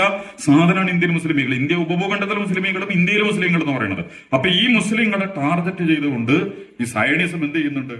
അപ്പൊ ആ പ്രോഗ്രാമിന്റെ ഭാഗമാണ് RSS രൂപീകരിക്കപ്പെട്ടതും അത് മുന്നോട്ട് പോയതൊക്കെ. ഇന്ത്യ വിഭജനം നടത്തിയത് സയനിസമാണ്. സയനിസത്തിന് വേണ്ടി RSS നടത്തിയിട്ട്, കാരണം മുസ്ലിമീങ്ങളെ പാർശ്വവൽക്കരിക്കണമെങ്കിൽ മുസ്ലിങ്ങളെ ഇപ്പൊ ഈ വിഭജനവുമായി ബന്ധപ്പെട്ട ഏറ്റവും നല്ല പഠനങ്ങളിൽ ഇപ്പോൾ എടുത്ത് വന്നിട്ടില്ല. നല്ല ഞാനിപ്പോ എന്തോന്നിൽ വായിച്ചിരുന്നത് ആ പുസ്തകം എനിക്ക് ഓർമ്മല്ല. അതിൽ അവര് പറയുന്ന ഒരു വർത്തമാനം എന്താന്ന് വെച്ചാല് ശരിക്ക് ഇന്ത്യൻ മുസ്ലിങ്ങളെ വെട്ടിമാറ്റാണ് ചെയ്തത് സംഘപരിവാർ. അതായത് മുസ്ലിങ്ങൾക്ക് ലാഭം കിട്ടിയിട്ടില്ലായിരുന്നു. മുസ്ലിങ്ങൾ ഏറ്റവും കൂടുതൽ താമസിക്കുന്ന പഞ്ചാബ്, പാകിസ്ഥാൻ, കറാച്ചി ആ ഭാഗം മുറിച്ചിട്ട് അങ്ങോട്ട് കളഞ്ഞ്, അതേപോലെ ഇവിടെ കിട മുസ്ലിങ്ങൾ താമസിക്കുന്ന പാകിസ്ഥാൻ എന്ന് പറഞ്ഞാൽ ഇന്ത്യയിൽ നിന്ന് ഇപ്പൊ നമ്മൾ NRC പോലെ നമ്മളെ ഇന്ത്യയിലെ മുസ്ലിമീങ്ങളെ ഹരാക്കിരി ചെയ്യാൻ തീരുമാനിച്ചതുപോലെ വളരെ, പക്ഷെ പറയുമ്പോൾ എന്താ പറയാ, ഇന്ത്യ വിഭജിച്ച് ഇന്ത്യൻ മുസ്ലിമീങ്ങൾ ശരിക്കും കിട്ടേണ്ടത് കിട്ടിയിട്ടോ ലഭിക്കേണ്ട അർഹതകളോ അവകാശങ്ങളോ പൂർണ്ണതകളോ ഉള്ള സംഘപരിവാരും സയനിസവും വളരെ കൃത്യമായി. അപ്പൊ സയനിസത്തിന്റെ കൃത്യമായ ഹാൻഡിലായി ബ്രിട്ടീഷ് ഇന്ത്യ കമ്പനി. ആ ബ്രിട്ടീഷ് ഭരണകൂടാതായിരുന്നു. ആ ബ്രിട്ടീഷ് ഭരണകൂടത്തിന് ശേഷമാണ് ആരെ പുറത്തേക്ക് കയറിയത്? അമേരിക്കന്റെ പുറത്തേക്ക് കയറിയത്. അമേരിക്ക ഇറങ്ങി ഇപ്പൊ സംഘപരിവാറിന്റെ പുറത്തിരുന്നിട്ട് ഇനി ചിലപ്പോൾ പല സംഗതികളും നടത്താൻ പോകണം. അപ്പൊ ഇവരുടെ വഴികളിലേക്ക് പോകാൻ പാടില്ല. എല്ലാ വഴിയും ഇപ്പൊ വലംനാലിൽ നിന്നുള്ളത് നമ്മൾ നേരത്തെ പറഞ്ഞ മാതിരി എല്ലാ സയനിസ്റ്റ് സ്വാധീനത്തിന് വിധേയമാക്കപ്പെട്ടിട്ടുള്ള ക്രൈസ്തവ, ഹൈന്ദവ, മുസ്ലിം, ജനാധിപത്യ, സെക്യുലർ, സോഷ്യൽ സംവിധാനങ്ങളിലേക്ക് പിൻബലമുള്ള എല്ലാ സാധനങ്ങളും അതിലാണ് കേരളത്തിലെ കമ്മ്യൂണിസം ഇപ്പൊ കളി നടത്തിക്കൊണ്ടിരിക്കുന്നത് എന്ന് അതിന്റെ അണ്ടർഗ്രൗണ്ട് അജണ്ടകൾ. കാരണം ജമാഅത്തെ ഇസ്ലാമി എന്ന് പറയുന്ന ഒരു പ്രസ്ഥാനത്തെ മുന്നിൽ വെച്ചുകൊണ്ട് അതിഗംഭീരമായ കളിയാണ് ആര് കളിച്ചുകൊണ്ടിരിക്കുന്നത്? CPM കളിച്ചുകൊണ്ടിരിക്കുന്നത്. നമ്മൾ വിചാരിക്കുന്നു ഇപ്പോ ഈ പഞ്ചായത്ത് ഇലക്ഷൻ പരാജയപ്പെട്ടിട്ടുണ്ട്. ആ ഫോർമുല പരാജയപ്പെട്ടിട്ടുണ്ട്. അതിന്റെ പ്രാക്ടിക്കൽ പരീക്ഷണവും അതുപോലെ തന്നെ ആശയപരമായ അവതരണത്തിനൊന്നും മലയാളി സ്വീകരിച്ചില്ല. അത് വളരെ ഗുണപരമായ ഒരു വശമാണ്. മലയാളിയെ സംബന്ധിച്ച് വളരെ വലിയ പ്രതീക്ഷകൾ അർപ്പിച്ചുകൊണ്ട് ഭാവി കാലത്തെ റിമോട്ട് ചെയ്യാനും ഇപ്പൊ നമ്മൾ തന്നെ തെറ്റിദ്ധരിച്ച കുറെ വശങ്ങൾ ഉണ്ടായിരുന്നു. അതായത് തൃശ്ശൂര് ക്രിസ്ത്യാനികൾ ശരിക്കും ക്രിസ്ത്യാനികളൊന്നും അല്ല വോട്ട് ചെയ്തിരിക്കുന്നത്, ജിന്നുകൾ വന്ന് വോട്ട് ചെയ്ത് തന്നെയാണ്. ഒരു സംശയം കൊടുക്കേണ്ട കാര്യമില്ല. 10,75,000 വോട്ട് ആരെ കൊണ്ടാണ് സംഘപരിവാരം ഉണ്ടാക്കിയിട്ടുള്ളത്. ഇപ്പൊ SIR വന്നത്, കേരളത്തിലെ SIR വന്ന ഒരു കണക്കിന് നന്നായി. കാരണം ഇത്രയും ഡീറ്റെയിൽഡ് ആയിട്ട് ഇതിന്റെ വിവരങ്ങൾ നമുക്ക് കിട്ടുമായിരുന്നില്ല. കാരണം ഇപ്പോ എങ്ങനെയാണ് തിരുവനന്തപുരത്ത്, എങ്ങനെയാണ് തൃശ്ശൂര്, എങ്ങനെയാണ് പാലക്കാട് സംഘപരിവാറിന്റെ വോട്ട് ചോരി, വോട്ട് ചേർക്കൽ കല നടന്നിട്ടുള്ളത്. അപ്പൊ ഇതിന് ഉത്തരേന്ത്യയുടെ കഥ പറയാനില്ലല്ലോ. വളരെ അപകടകരം. അപ്പൊ കേരളത്തിൽ ഇത് വന്നുകൊണ്ട് എന്താന്ന് വെച്ചാൽ ഒന്നുകൂടി ഇത് കേരളത്തെ പോലെ ഇത് ഇത്രയും രൂക്ഷമായി രാഹുൽ ഗാന്ധിയെ പുറത്താണ് അവതരിപ്പിക്കുമ്പോൾ തന്നെ ഉത്തരേന്ത്യൻ സ്റ്റേറ്റുകളിലോ ഉത്തരേന്ത്യൻ പ്രദേശങ്ങളിലോ ഇത് ഇത്ര ഗൗരവമായിട്ട്. പക്ഷെ ഇപ്പത്തെ ഈ SIRന്റെ പരിശോധന വന്നപ്പോ സംഘപരിവാർ എങ്ങനെയാണ് ഈ പിടിച്ചടക്കുക, ശരിക്കും വ്യാജ MP ആണ്, ദജ്ജാൽ MP ആണ് സുരേഷ് ഗോപി എന്ന് പറയുന്നത്. ദജ്ജാൽ എന്ന് പറഞ്ഞാൽ വ്യാജം എന്നാണ് അർത്ഥം, ഡ്യൂപ്ലിക്കേറ്റ്, ഒറിജിനൽ ഇല്ലാത്ത MP. കള്ളത്തരത്തിലൂടെയും കാപട്യത്തിലൂടെയും തട്ടിപ്പിലൂടെയും ജയിച്ചിട്ടുള്ളതാ. ഇപ്പൊ തൃശ്ശൂർ അങ്ങനെ തന്നെ ജയിച്ചിട്ടുള്ളത്. തൃശ്ശൂർ ജയിച്ചതിന്റെ പ്രായോഗിക രീതികൾ നമ്മളെ മുമ്പിൽ വന്നല്ലോ. എന്താന്ന് വെച്ചാൽ 13,000, 14,000, 16,000, ഇത് ചെയ്തതാരെ CPM ആണ്. അവിടുത്തെ വാർഡുകൾ വിഭജിച്ച് CPM ഉള്ള ഭരിച്ചിരിക്കുന്ന അവരുടെ നേതൃത്വത്തിലുള്ള കോർപ്പറേഷന്റെ വാർഡുകൾ വിഭജിക്കപ്പെട്ട സംഭവിച്ചെന്താ, ഭീമാപള്ളി ഭാഗത്ത് 17,000 ആളുകളുള്ള ഒരു വാർഡ്, ഒരു കൗൺസിലർ 17,000. അതേസമയം സംഘപരിവാർ മേഖലയിലൊക്കെ 4,000, 5,000, 6,000 ആളുകൾ. 12,000-ലധികം വോട്ടുള്ള 13 മുസ്ലിങ്ങൾ താമസിക്കുന്ന പ്രദേശമൊക്കെ തന്നെയും 12,000 മുതൽ 17,000 വരെയാണ് ഒരു ബൂത്തിലെ വോട്ട്, ഒരു വാർഡിലെ ഒരു കൗൺസിലിലെ വോട്ട് എന്ന് പറയുന്നത്. അപ്പൊ CPM നമ്മൾ വിചാരിക്കുന്നത് പോലെ നിഷ്കളങ്കമായി ചെയ്ത പണിയൊന്നുമല്ലത്. അതായത് അറിയാതെ ചെയ്ത അബദ്ധങ്ങളോ, ഇത് വളരെ കൃത്യമായിട്ട് സയണിസത്തിന് വേണ്ടി, സംഘപരിവാരത്തിന് വേണ്ടി നല്ല അടിയൊടുക്കുള്ള വർക്ക് തൃശ്ശൂരിന്റെ പോലത്തെ ഒരു അന്തരീക്ഷത്തിൽ, കേരളത്തിന്റെ സാംസ്കാരിക തലസ്ഥാന രീതിയിൽ സുരേഷ് ഗോപിയെ പോലത്തെ ഒരു കള്ളനാണയം വന്നിട്ട് ഇത്രയും അപകടകരമായ ഒരു കളി കളിച്ചിട്ട് കേരളത്തിലെ CPM എന്ത് പ്രോപ്പഗണ്ട പ്രചരണമാണ് കേരളത്തിൽ നടത്തിയിട്ടുള്ളത്, അത് എന്ത് ബോധവൽക്കരണമാണ് നടത്തിയിട്ടുള്ളത്, ഒരു പണിയും ചെയ്തിട്ടില്ല. അപ്പൊ ഇത് അണ്ടർഗ്രൗണ്ട് ഡീലാണ്. RSSും CPM-ഉം RSSും സയണിസും ഇങ്ങനെ തന്നെയാണ് സാധനങ്ങൾ നടത്തല്. അതിന് ആരെയാണോ കിട്ടുക, ഹിന്ദുവിനെ കിട്ടിയാലും ഹിന്ദുവിനെ പിടിക്കും, ക്രിസ്ത്യാനിയെ കിട്ടിയാൽ ക്രിസ്ത്യാനെ പിടിക്കും, മുസ്ലിം ഭരണാധികാരികൾക്ക് മുസ്ലിം ഭരണാധികാരി കിട്ടും, CPM-നെ പിടിച്ചാൽ CPM-നെ കിട്ടും. CPM-നെ സംബന്ധിച്ചിടത്തോളം ഇപ്പൊ നമ്മൾ നേരത്തെ പറഞ്ഞ സയനിസ്റ്റ് കമ്മ്യൂണിസം തന്നെ സയനിസം എന്ന് പറയുന്നവരുണ്ട്. കാറൽ മാർക്സിനെ സൂക്ഷ്മമായിട്ട് പഠിച്ച ആളുകൾ പറയുന്നത് അദ്ദേഹം യഹൂദനായിരുന്നു, പിന്നീട് തടി തപ്പാൻ വേണ്ടിയിട്ട് ക്രിസ്ത്യാനിറ്റി സ്വീകരിച്ചിട്ട് യഹൂദന്മാരാ ഇതൊക്കെ ഇപ്പൊ ഇവിടെ പല ഈ നാഗാലാൻഡ്, അതുപോലെ തന്നെ ത്രിപുര, മിസോറാം, അവിടെയൊക്കെ എന്തുണ്ട്, യഹൂദന്മാരുണ്ട്, ക്രിസ്ത്യാനികളാണ് അവര്. അപ്പൊ അവരെ മാറ്റിക്കൊണ്ടാകും. ഈ ഗാന്ധി നമ്മുടെ അറബ് പുസ്തകം IPS പ്രസിദ്ധീകരിച്ചൊരു പുസ്തകമുണ്ട്, മുസ്ലിമീങ്ങളും അറബികളും മഹാത്മാഗാന്ധി എന്ന് പറഞ്ഞിട്ട്. ആ പുസ്തകത്തിൽ രസകരമായ ഒരു ഭാഗം പറയുന്നുണ്ട്. അതായത് 1980-കളിൽ തന്നെ ഇസ്രായേല് കുറെ ആളുകളെ അവിടുന്ന് അങ്ങോട്ട് ഇസ്രായേലിലേക്ക് കൊണ്ടുപോയി. ആരെ? ഈ നാഗ ഗോത്രവംശങ്ങളിലൊക്കെ പെട്ടിട്ടുള്ള ഉത്തരേന്ത്യയിലെ കിഴക്ക് വടക്കൻ സംസ്ഥാനങ്ങളിലെ ആ ഭാഗത്തെ സംസ്ഥാനങ്ങളിൽ പെട്ടിട്ടുള്ള കുറെ ആളുകളെ ഇപ്പൊ അത് കുറച്ചും കൂടി ന്യൂസ് ആയിട്ട് ഇപ്പൊ വന്നു. അത് ഇസ്രായേല് ഇപ്പൊ ഈ ഏതാനും വർഷങ്ങളായിട്ട് അവിടെ നിന്ന്, അതായത് DNA പരിശോധനയിൽ നമ്മൾ നേരത്തെ പറഞ്ഞ ജനറിക് പരിശോധനയ്ക്ക് അടുത്ത്, അതിനാണ് ഈ ആധാറൊക്കെ കൊണ്ടുവന്നത്. അതൊക്കെ പരിശോധിച്ചിട്ട് കണ്ണും തലയൊക്കെ പരിശോധിച്ചിട്ട് ഇവന്റെ വംശം, വർഗം, സമുദായം ഒക്കെ തിരിച്ചറിയാൻ പറ്റുന്ന രീതിയിലുള്ള, അതിനാണ് ഇപ്പൊ നമ്മൾ എവിടെ പോയാലും ഹെലികോപ്റ്റർ എവിടെയൊക്കെ ഇറങ്ങിയാലും നമ്മൾ എന്താണ് നമ്മളെ കണ്ണു നോക്കിയാല് മനസ്സിലാവും. ഇവന്റെ ജനിതക ഘടന വായിച്ചാൽ തന്നെ ഇവൻ യഹൂദനാണോ അതല്ല വേറെ ഏതെങ്കിലും. അപ്പൊ യഹൂദനെ പെട്ടെന്ന് സ്കാൻ ചെയ്ത് മനസ്സിലാക്കാൻ വേണ്ടിയിട്ടാണ് ലോകത്തുടനീളം വരെ ഈ സാധനം വെച്ചിട്ടുള്ളത്. പക്ഷെ വെച്ചതൊക്കെ എന്താണ്? മറ്റുള്ളവരുടെ ചെലവില. വിവരം കിട്ട നമ്മുടെ ഭരണാധികാരികൾ ഇവർക്ക് വേണ്ടി നമുക്കൊരു ഉപകാരം, ആധാറുണ്ടെന്ന് ഉപകാരമുള്ളത്, വോട്ടിനത് പറ്റൂല, പൗരത്വത്തിനത് പറ്റൂല, അതുപോലെ തന്നെ രേഖക്ക് പറ്റൂല. പിന്നെ അതിനകത്ത് അപ്പൊ അത് ഇസ്രായേൽ ഉണ്ടാക്കിയ സാധനമാണ് ഇവിടെ. എന്നിട്ട് അങ്ങനെ കണ്ടമാനം ആളുകളെ ഇവിടുന്ന് കൊണ്ടുപോയി. ഇപ്പൊ ഇനിയിപ്പോ അങ്ങനത്തെ ആ ടൈപ്പ് ആളുകളെ യഹൂദന്മാരാണ് എന്ന് തിരിച്ചറിഞ്ഞിട്ടുള്ള ജനിതക ഘടന പരിശോധിച്ചിട്ട് അറിഞ്ഞ ആളുകളെ കൊണ്ടുപോകാൻ വേണ്ടിയിട്ട് പണിയെടുത്തിട്ട് തിരിച്ചറിഞ്ഞ് ആ പണി അവര് ചെയ്തുകൊണ്ടിരിക്കുന്നുണ്ട്. ഇനിയും പോകാൻ ധാരാളം ഫ്ലൈറ്റുകൾ ആ അർത്ഥത്തിൽ പറയുമ്പോൾ ആദിമ നിവാസികൾ എന്നൊക്കെയാണ് അവരെ കുറിച്ച് പറഞ്ഞുകൊണ്ടിരിക്കുന്നത്. ആദിമ ഗോത്രക്കാരൊക്കെ ആയിട്ട്. അപ്പൊ ഏതോ കാലത്ത് അവിടുന്ന് ചെതറിപ്പോയി പല ഭാഗത്തും താമസിക്കുന്ന യഹൂദന്മാരെയൊക്കെ ഒരുമിച്ച് കൂട്ടിയിട്ട് കൊണ്ടുപോകാനുള്ള പരിപാടിയാണ് ഇവർ നടത്തിയിട്ടുള്ളത്. അപ്പൊ അന്ന് പേര് മാറി, ജാതി മാറി, സംഘടന മാറിയൊക്കെ പല ഭാഗത്തും ഇവര് താമസിച്ചിട്ടുണ്ട്. അന്നതുപോലെ കാറൽ മാർക്സ് എന്ത് ചെയ്യുന്നുണ്ട്? യഹൂദനാണ്, അസൽ നാട്ടിൽ. എന്നിട്ട് യഹൂദരിൽ നിന്ന് അതിജീവനത്തിന് വേണ്ടി ക്രിസ്ത്യാനിയായിട്ട് വേഷം കെട്ടുകയും എന്നിട്ട് യഹൂദിസത്തിന്റെ റിമോട്ട് കൺട്രോളിന് പറ്റുന്ന, കാരണം ലോകത്ത് മതങ്ങളെ നിയന്ത്രിക്കാൻ, മതങ്ങളെ നിരാകരിക്കാൻ, മതങ്ങളെ നിഷ്ക്രിയമാക്കാൻ, മതങ്ങളെ ഒന്നുമല്ലാതാക്കി അത് ചത്തതിനൊക്കെ അതിനെ ഒരു ശവമാക്കി മാറ്റിയെടുക്കണമെങ്കിൽ അതിനെ വെല്ലുവിളിക്കുന്ന ചിന്താപരവും ബുദ്ധിപരവുമായ ചില സാധനങ്ങൾ വരണമായിരുന്നു. ശരിക്കും ആ രീതിയിൽ ഏറ്റവും മാരകമായ അവതരണം നടത്തിയിട്ടുള്ളത് കാറൽ മാർക്സ് ആണ്. മതങ്ങളെക്കുറിച്ചും മതത്തിന്റെ ദൗത്യങ്ങളെക്കുറിച്ചും വളരെ വഷളായ, ഇപ്പൊ അവര് പുതിയ കാലത്ത് വെള്ള പൂശിയിട്ടൊക്കെ പറയുന്നുണ്ട്. അതൊരു തന്ത്രമാണ്. നേരത്തെ പറഞ്ഞ ഷിയാക്കൾ മറ്റേ എന്താണ് നമ്മളെ രീതി സ്വീകരിക്കും, പുതുക കല്യാണം കഴിക്കും എന്നൊക്കെ പറഞ്ഞാൽ പുതുച്ച, അല്ലെങ്കിൽ ഒരു വേറെ രീതി ചാരപ്രവർത്തനങ്ങൾ ചെയ്യണ മാതിരി യഥാർത്ഥത്തില് മതങ്ങൾ, ദൈവിക ദർശനങ്ങളുടെ, അതിന് ഏത് ദർശനമാണെങ്കിലും ക്രിസ്ത്യാനിറ്റിയോ ഇസ്ലാമോ ബുദ്ധമതോ ജൈനമതോ ഏത് ദർശനമാകട്ടെ, അതിന്റെ അടിവേരർക്കണമെങ്കിൽ മതങ്ങൾ പൊളിക്കണം. ആ മതങ്ങളെ പൊളിക്കാൻ പറ്റുന്ന ഏറ്റവും അപകടകരമായ ഓപ്പറേഷൻ ലോകത്ത് നടത്തിയിട്ടുള്ള വ്യക്തിത്വമാണ് കാറൽ മാർക്സ് എന്ന് പറയുന്നത്. പിന്നെ അതിനെ തുടർന്ന് വന്നിട്ടുള്ള ആളുകളും ശരിക്കും അവരുടെ രാഷ്ട്രീയ, സാമ്പത്തിക, സാമൂഹിക പ്രശ്നങ്ങളെക്കാൾ മാരകമാണ് ആദർശപരമായും ആശയപരമായും വിശ്വാസപരമായും മനുഷ്യരുടെ മസ്തിഷ്കത്തിലും മനസ്സിലും അവരുടെ ജീവിത നിലപാടുകളിലും കമ്മ്യൂണിസം ഉണ്ടാക്കിയിട്ടുള്ള ഈ കമ്മ്യൂണിസം. അതുകൊണ്ട് യഥാർത്ഥത്തിൽ ഇസ്രായേലിന്റെ ഒരു പ്രൊഡക്റ്റാണ്. ഇസ്രായേലിന് വേണ്ടി, സയനിസത്തിന് വേണ്ടി നന്നായിട്ട് ആഴത്തിൽ ചിന്തിച്ച് നിങ്ങളൊന്ന് ആലോചിച്ച് നോക്ക്. ഭയങ്കരമായ വർക്കാണല്ലോ അയാൾ ചെയ്തിരിക്കുന്നത്. ലോകത്തെ ഒരുവിധം വിഷയങ്ങളൊക്കെ മാറ്റി കുറുക്കി പഠിച്ച് വിശകലനം. നമ്മളിപ്പോ വിചാരിക്കണ മാതിരി അതൊന്നും മൂപ്പരൊറ്റക്കാവില്ല, അതിനൊക്കെ ടീം വർക്ക് ഉണ്ടാവും. യഹൂദിസത്തിന് അന്നും ഇന്നും എന്തുണ്ട്, അവർക്ക് വേണ്ടി പണിയെടുക്കാൻ പറ്റുന്ന ടീമുകളെ പൈസയും പണവും പെണ്ണിനെയും ഒക്കെ കൊടുത്തിട്ട് അവരുണ്ടാക്കി വെച്ചിട്ടുണ്ട്. അല്ലാതെ ഇയാൾ മാത്രം ഇരുന്ന് കുത്തിയിരുന്ന് ആലോചിച്ചങ്ങാണ്ട് ഭയങ്കര വിപ്ലവം, കാരണം അയാളുടെ വിപ്ലവ ബോധവും അതൊക്കെ മൂത്തിട്ട് നടക്കേണ്ട ഒരു സാധനമൊന്നുമല്ല നടന്നിട്ടുള്ളത്. കമ്മ്യൂണിസം എന്ത് ചെയ്തു എന്നുള്ള പരിശോധന നമ്മൾ നടത്തുന്ന ഘട്ടത്തിൽ വളരെ മാരകമാണ്. അതേസമയം ഒരു കാര്യത്തിൽ അത് വിജയിച്ചിട്ടുണ്ട്. ഈ 18-ാം നൂറ്റാണ്ട് മുതൽ 19-ാം നൂറ്റാണ്ടിടയിൽ ചിലപ്പോൾ ഫിറൗന് ഭരിച്ച കാലത്ത് പോലും മനുഷ്യന്മാര് വിശ്വാസത്തിൽ നിന്ന് രാജി പറഞ്ഞുകൊണ്ട് പോയിട്ടുണ്ടാവില്ല, പുറത്തേക്ക് പോയിട്ടുണ്ടാവില്ല. എന്തോ ഒരു വിശ്വാസം നിലനിൽക്കുന്നുണ്ടാവും. ഉട്ടോപ്യനാവാം, അന്ധവിശ്വാസമാവാം, നമ്മൾ എതിർക്കേണ്ട കുറെ വിശ്വാസ കർമ്മപരമായ സാധനങ്ങൾ ഉണ്ടാകാം. പക്ഷെ വിശ്വാസത്തിൽ നിന്നും, കാരണം വിശ്വാസം ഉണ്ടെങ്കിലും ദൈവികമായ എന്തോ ഒരു വിശ്വാസം ഉണ്ടെങ്കിലാണല്ലോ ഒരു കാര്യം നമുക്ക് തുടങ്ങാൻ പറ്റുള്ളൂ. ഒരു ആദ്യത്തെ ഒരു കാലടി ഉണ്ടെങ്കിൽ രണ്ടാമത്തെ സ്റ്റെപ്പ് നമുക്ക് വെക്കാൻ പറ്റുള്ളൂ. പക്ഷെ കമ്മ്യൂണിസം ചെയ്തിട്ടുള്ള പണി എന്താ? അടിസ്ഥാനപരമായിട്ട് അങ്ങനെ ദൈവമില്ല, പ്രവാചകന്മാരുമില്ല, വേദങ്ങളുമില്ല, ഒരു കുന്തമില്ല, ശാസ്ത്രീയമായ വ്യാഖ്യാനങ്ങൾ എന്നൊക്കെ പറഞ്ഞ് വൈരുദ്ധ്യാധിഷ്ഠിത ഭൗതികവാദം എന്നൊക്കെ പറഞ്ഞുകൊണ്ട് വളരെ യുക്തിപരമായ സമർപ്പണങ്ങൾ എന്ന രീതിയിൽ കുറെ വ്യാഖ്യാനങ്ങൾ നടത്തിയിട്ട് ലോകത്തുടനീളം ഇന്ന് യൂറോപ്പ് അനുഭവിക്കുന്ന ക്രിസ്ത്യാനിറ്റിയുടെ, പക്ഷെ ചിലപ്പോൾ അത് ഇസ്ലാമിന് കൂടെ ചെയ്യും. അത് വേറെ പറയേണ്ടതാണ്. അള്ളാഹു സുബ്ഹാനഹു വ തആല ചരിത്രത്തിൽ മനുഷ്യനെ എങ്ങനെയാണ് ആവാഹിച്ച് അള്ളാഹു ഇസ്ലാമിന് അനുകൂലമായിട്ട് കൊണ്ടുവരിക എന്നുള്ളത് നമ്മൾ പഠിക്കുമ്പോൾ ചിലപ്പോൾ ആ ഒരു ക്രിസ്ത്യാനിറ്റി അങ്ങനെ തന്നെ നിലനിന്നാരെന്തുണ്ടാവില്ല, ഇസ്ലാമിന് അവിടെ സ്പേസ് ഒന്നും കിട്ടാൻ സാധ്യതയില്ല. അതേസമയം ഇന്ന് വളരെ വേഗതയിൽ യൂറോപ്പിലും പാശ്ചാത്യ ലോകത്തും ഒക്കെ ഇസ്ലാമിന്റെ അപ്പോ നിരീശ്വരവാദവും നിർമ്മതവാദവും സദാചാര രംഗത്തെ ലിബറലിസവും ഒക്കെ അടങ്ങുന്ന, അതുപോലെ തന്നെ എക്കണോമിക്കൽ ഈ പലിശ അങ്ങനെയൊക്കെ തുടങ്ങുന്ന വളരെ മാരകമായ എല്ലാറ്റിനെയും അതിഗംഭീരമായി ഭീകരമായിട്ട് പ്രയോഗിച്ചുകൊണ്ടാണ് അവർ ഈ കാറൽ മാർക്സിന്റെ പ്രത്യയശാസ്ത്രം ലോകത്ത് ആധിപത്യം നേടിയത്.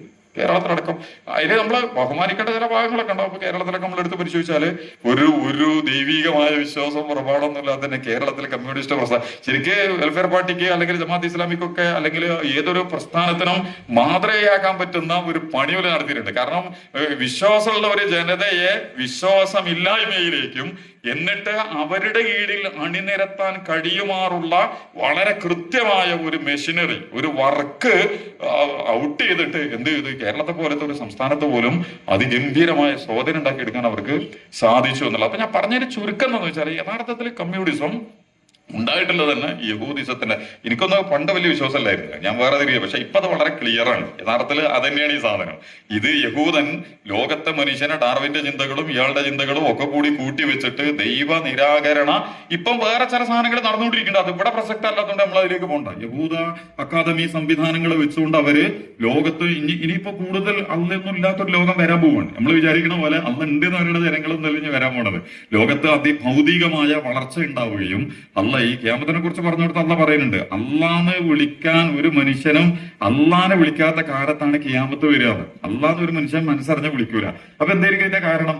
അള്ളാനെ വിളിക്കേണ്ടി വരില്ല. അത്രയും ഭൗതികമായ സെറ്റപ്പ്, അതായത് നാഗരികമായ പുരോഗതി. സക്കാത്ത് കൊടുത്താൽ വാങ്ങാൻ ആളുണ്ടാവില്ല എന്ന് പറയുന്നുണ്ട്. കാലുമ്മ ചെരുപ്പിടാൻ വകുപ്പില്ലാത്തവർ കെട്ടിടങ്ങൾ ഉണ്ടാക്കി മത്സരിക്കുന്നൊക്കെ പറഞ്ഞാൽ എന്താ? സമ്പദ് ഘടനയിലും വ്യാവസായിക ഘടനയിലും അതുപോലെ തന്നെ ഡെവലപ്മെന്റ് വീക്ഷണത്തിലൊക്കെ നമ്മൾ എല്ലാം അതിഗംഭീരമായ സ്വഭാവത്തിൽ വളർന്നു വരും. ഇത് ഇസ്രായേലിന്റെ ഒരു പ്രൊജക്റ്റാണ്. അതുകൊണ്ട് ഭൂമിയുടെ ധാതു വിഭവങ്ങളും ഒക്കെ വലിച്ച് കോരിയെടുത്തിട്ട് എല്ലാരെയും ഹാപ്പിനെസ് ഉള്ള, സന്തോഷമുള്ള ഒരു ലോകത്തിലേക്ക് കൊണ്ടുപോകാൻ പറ്റുന്ന രീതിയിലുള്ള എല്ലാവർക്കും ഇപ്പൊ ഈ കമ്മ്യൂണിസവും പാശ്ചാത്യ ലോകത്തും ഒക്കെ വരുന്ന ഏറ്റവും പ്രധാന നിരീശ്വരവാദികളൊക്കെ വന്ന വ്യക്തിക്ക് സന്തോഷം വേണം, വ്യക്തിക്ക് ആഘോഷിക്കാനും ഉല്ലസിക്കാനും അടിച്ചുപൊളിച്ച് ജീവിക്കാനും വിലങ്ങുകളില്ലാതെ തടസ്സങ്ങളില്ലാതെ പറ്റുന്ന സംവിധാനങ്ങൾ വേണം. അപ്പൊ ലോകത്തെ എല്ലാ മനുഷ്യന്മാരും അങ്ങനെ അടിച്ചുപൊളിച്ച് താമസിക്കണമെങ്കിൽ എന്ത് വേണ്ടി വരും? ഭൂമിയെ, പൊന്മുട്ട ഇടുന്ന താറാവിനെ കൊല്ലാതെ ഈ പരിപാടി നടക്കൂല.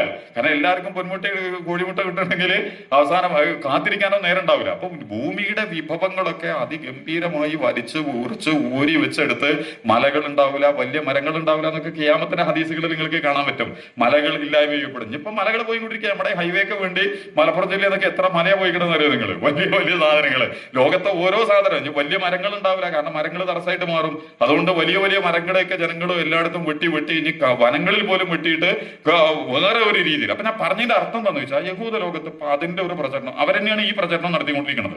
ഈ ഇസ്രായേൽ കേന്ദ്രീകരിച്ച് ടെലവീവ് കേന്ദ്രീകരിച്ചിട്ടുള്ള വലിയ വലിയ യൂണിവേഴ്സിറ്റികളിൽ നിന്നുകൊണ്ട് ഇത്തരം വീക്ഷണങ്ങളെ എത്രത്തോളം എന്ന് വെച്ചാൽ നിങ്ങൾക്ക് അറിയാമെന്നറിയില്ല. അവര് പറയുന്ന ഒരു വർത്താനം, മനുഷ്യനെ ഒന്ന് രോഗമില്ലാത്ത അവസ്ഥ ആയുസ് വർദ്ധിപ്പിക്കാൻ പറ്റുമെന്നാണ് പോലും ഗവേഷണം നടത്തിക്കൊണ്ടിരിക്കുന്നത്. ഈ യുവാൻ നവാൽ ഹരാരി എന്ന് പറഞ്ഞിട്ട് ഓന്റെ 2-3 പുസ്തകങ്ങളുണ്ട്. അത് ഇതേപോലെ കാറൽ മാർക്സിനെ പോലെ ഈ പുതിയ കാലത്ത് ചിന്തകളെയും ബോധത്തെയും സമൂഹത്തെയും ഒക്കെ വേറെ ഒരു രീതിയിൽ വായിപ്പിച്ച് ഹോമോദിയൂസ് എന്ന് പറഞ്ഞിട്ട്, ഈ ഹോമോദിയൂസ് എന്ന് പറഞ്ഞാൽ ദൈവിക മനുഷ്യൻ എന്നാണ്. ദിയു എന്നുള്ള ദൈവത്തിന്റെ ആകാശ ദൈവത്തിന്റെ മനുഷ്യൻ എന്നാണ് ഹോമോ എന്ന് പറഞ്ഞാൽ. ഇനി ഹോമോദിയോസ് അല്ലാതെ എന്താണ് വേറെന്തോ ഒരു പേര് കൂടി പറയുന്നുണ്ട്. ഇനി ദൈവ മനുഷ്യന് ഇതുവരെ ദൈവത്തിന്റെ കീഴിലുള്ള മനുഷ്യനാണ്. ഇനി മനുഷ്യനെ തന്നെ ദൈവമാക്കി മാറ്റിയെടുക്കാൻ പറ്റുമോ എന്ന് പറഞ്ഞാൽ ഇബ്ലീസ് പറഞ്ഞ വർത്താനാണ്. ആ പടന്നതിന്റെ സമയത്ത് പറഞ്ഞല്ലോ, ഈ തിന്നടോ, ഈ കാലാകാലം എനിക്ക് മരണം ഉണ്ടാവില്ല, എനിക്ക് ഈ ദൈവത്തെ പോലെ എന്തായാലും ഖാലിദ് ശാശ്വതനായിട്ട് ജീവിക്കുന്നവനായിട്ട് മാറും. ഇസ്രായേലിലും ആധുനിക ഭൗതിക കോർപ്പറേറ്റ് സംവിധാനങ്ങളൊക്കെ ഇരുന്നിട്ട് ഗവേഷണ പരീക്ഷണ നിരീക്ഷണ ഒക്കെ നടത്തിക്കൊണ്ടിരിക്കുന്നത് എന്താന്ന് വെച്ചാല് ഭയങ്കരമായ സൗകര്യങ്ങളുള്ള, അപ്പൊ രോഗങ്ങൾ ഉണ്ടാവരുത്. ഒന്ന് രോഗങ്ങളില്ലാത്ത ആയുസ് വർദ്ധിപ്പിക്കുക. രണ്ടാമത്തത് ലൈംഗിക സുഖം അതിരുകളില്ലാതെ ആസ്വദിക്കാൻ പറ്റുന്ന സാഹചര്യങ്ങളാണ്. അതിന് എന്ത് മരുന്ന് ഉൽപ്പന്നം കണ്ടമാനം നമ്മുടെ സോഷ്യൽ മീഡിയ സംവിധാനങ്ങൾ ഇതിലൊക്കെ പരസ്യങ്ങളൊക്കെ എടുത്ത് പരിശോധിച്ചൊക്കെ അതിലാണ് ഏറ്റവും വലിയ ഗവേഷണങ്ങൾ നടന്നുകൊണ്ടിരിക്കുക. അതായത് മനുഷ്യന്റെ വികാരങ്ങളിലെ ഏറ്റവും അപകടകരമായ വികാരങ്ങളിലാണ്. ഇതിനെ തീ പിടിപ്പിച്ചു കഴിഞ്ഞാൽ മനുഷ്യത്വത്തെ നശിപ്പിക്കാൻ. അതുകൊണ്ടാണ് ഖുർആൻ എന്ത് ചെയ്തിരിക്കുന്നത്? ഇസ്ലാമിന്റെ ഈ വിജയിക്കുന്നവരുടെ മാനദണ്ഡങ്ങൾ പറഞ്ഞപ്പോൾ പോലും എന്താ പറഞ്ഞത്? വല്ലദീനഹും ലിഫുറൂജിഹിം ഹാഫിളൂൻ വല്ലദീന ഇല്ലാ അലാ അസ്വാജിഹിം വമാ മലക്കത് അയ്മാനുഹും വൈനഹും. പക്ഷെ സയനിസവും ലിബറലിസവും ക്യാപിറ്റലിസവും കമ്മ്യൂണിസവും ഒക്കെ പറയണത് എന്താ? നേരെ ഘടകവിരുദ്ധമായിട്ട് വിവാഹം എന്തിനാണ്, കുടുംബം എന്തിനാണ്, സദാചാരം എന്തിനാണ്, മക്കൾ എന്തിനാണ്, ഇണകൾ എന്തിനാണ്, അതിനെ അടിവേരറക്കാൻ പറ്റുന്ന രീതിയിലുള്ള അപകടകരമായ അവതരണങ്ങൾ അവര് നടത്തിക്കൊണ്ടിരിക്കുന്നു. ഇപ്പൊ ഇതില് അങ്ങനത്തെ ഒരു വീക്ഷണമുള്ള, അപ്പൊ അതുകൊണ്ട് ഞാൻ പറഞ്ഞതെന്ന് വെച്ചാല് അള്ളാനെന്നും മനുഷ്യന്മാര് വിളിക്കണ്ടേ. അള്ളാൻ നമ്മളെപ്പോഴാ വിളിക്കുക? ജീവിതത്തിൽ ഏറ്റവും ഇടങ്ങാറാകുമ്പോഴാ വിളിക്കുക. അപ്പൊ ഇടങ്ങാറാകുമ്പോൾ നമ്മളെ പ്രശ്നങ്ങൾ പരിഹരിക്കാൻ നിങ്ങൾക്ക് കഴിയണില്ല കാര്യകാരണ ബന്ധത്തിന്റെ അടിസ്ഥാനത്തിൽ. അപ്പോഴാണ്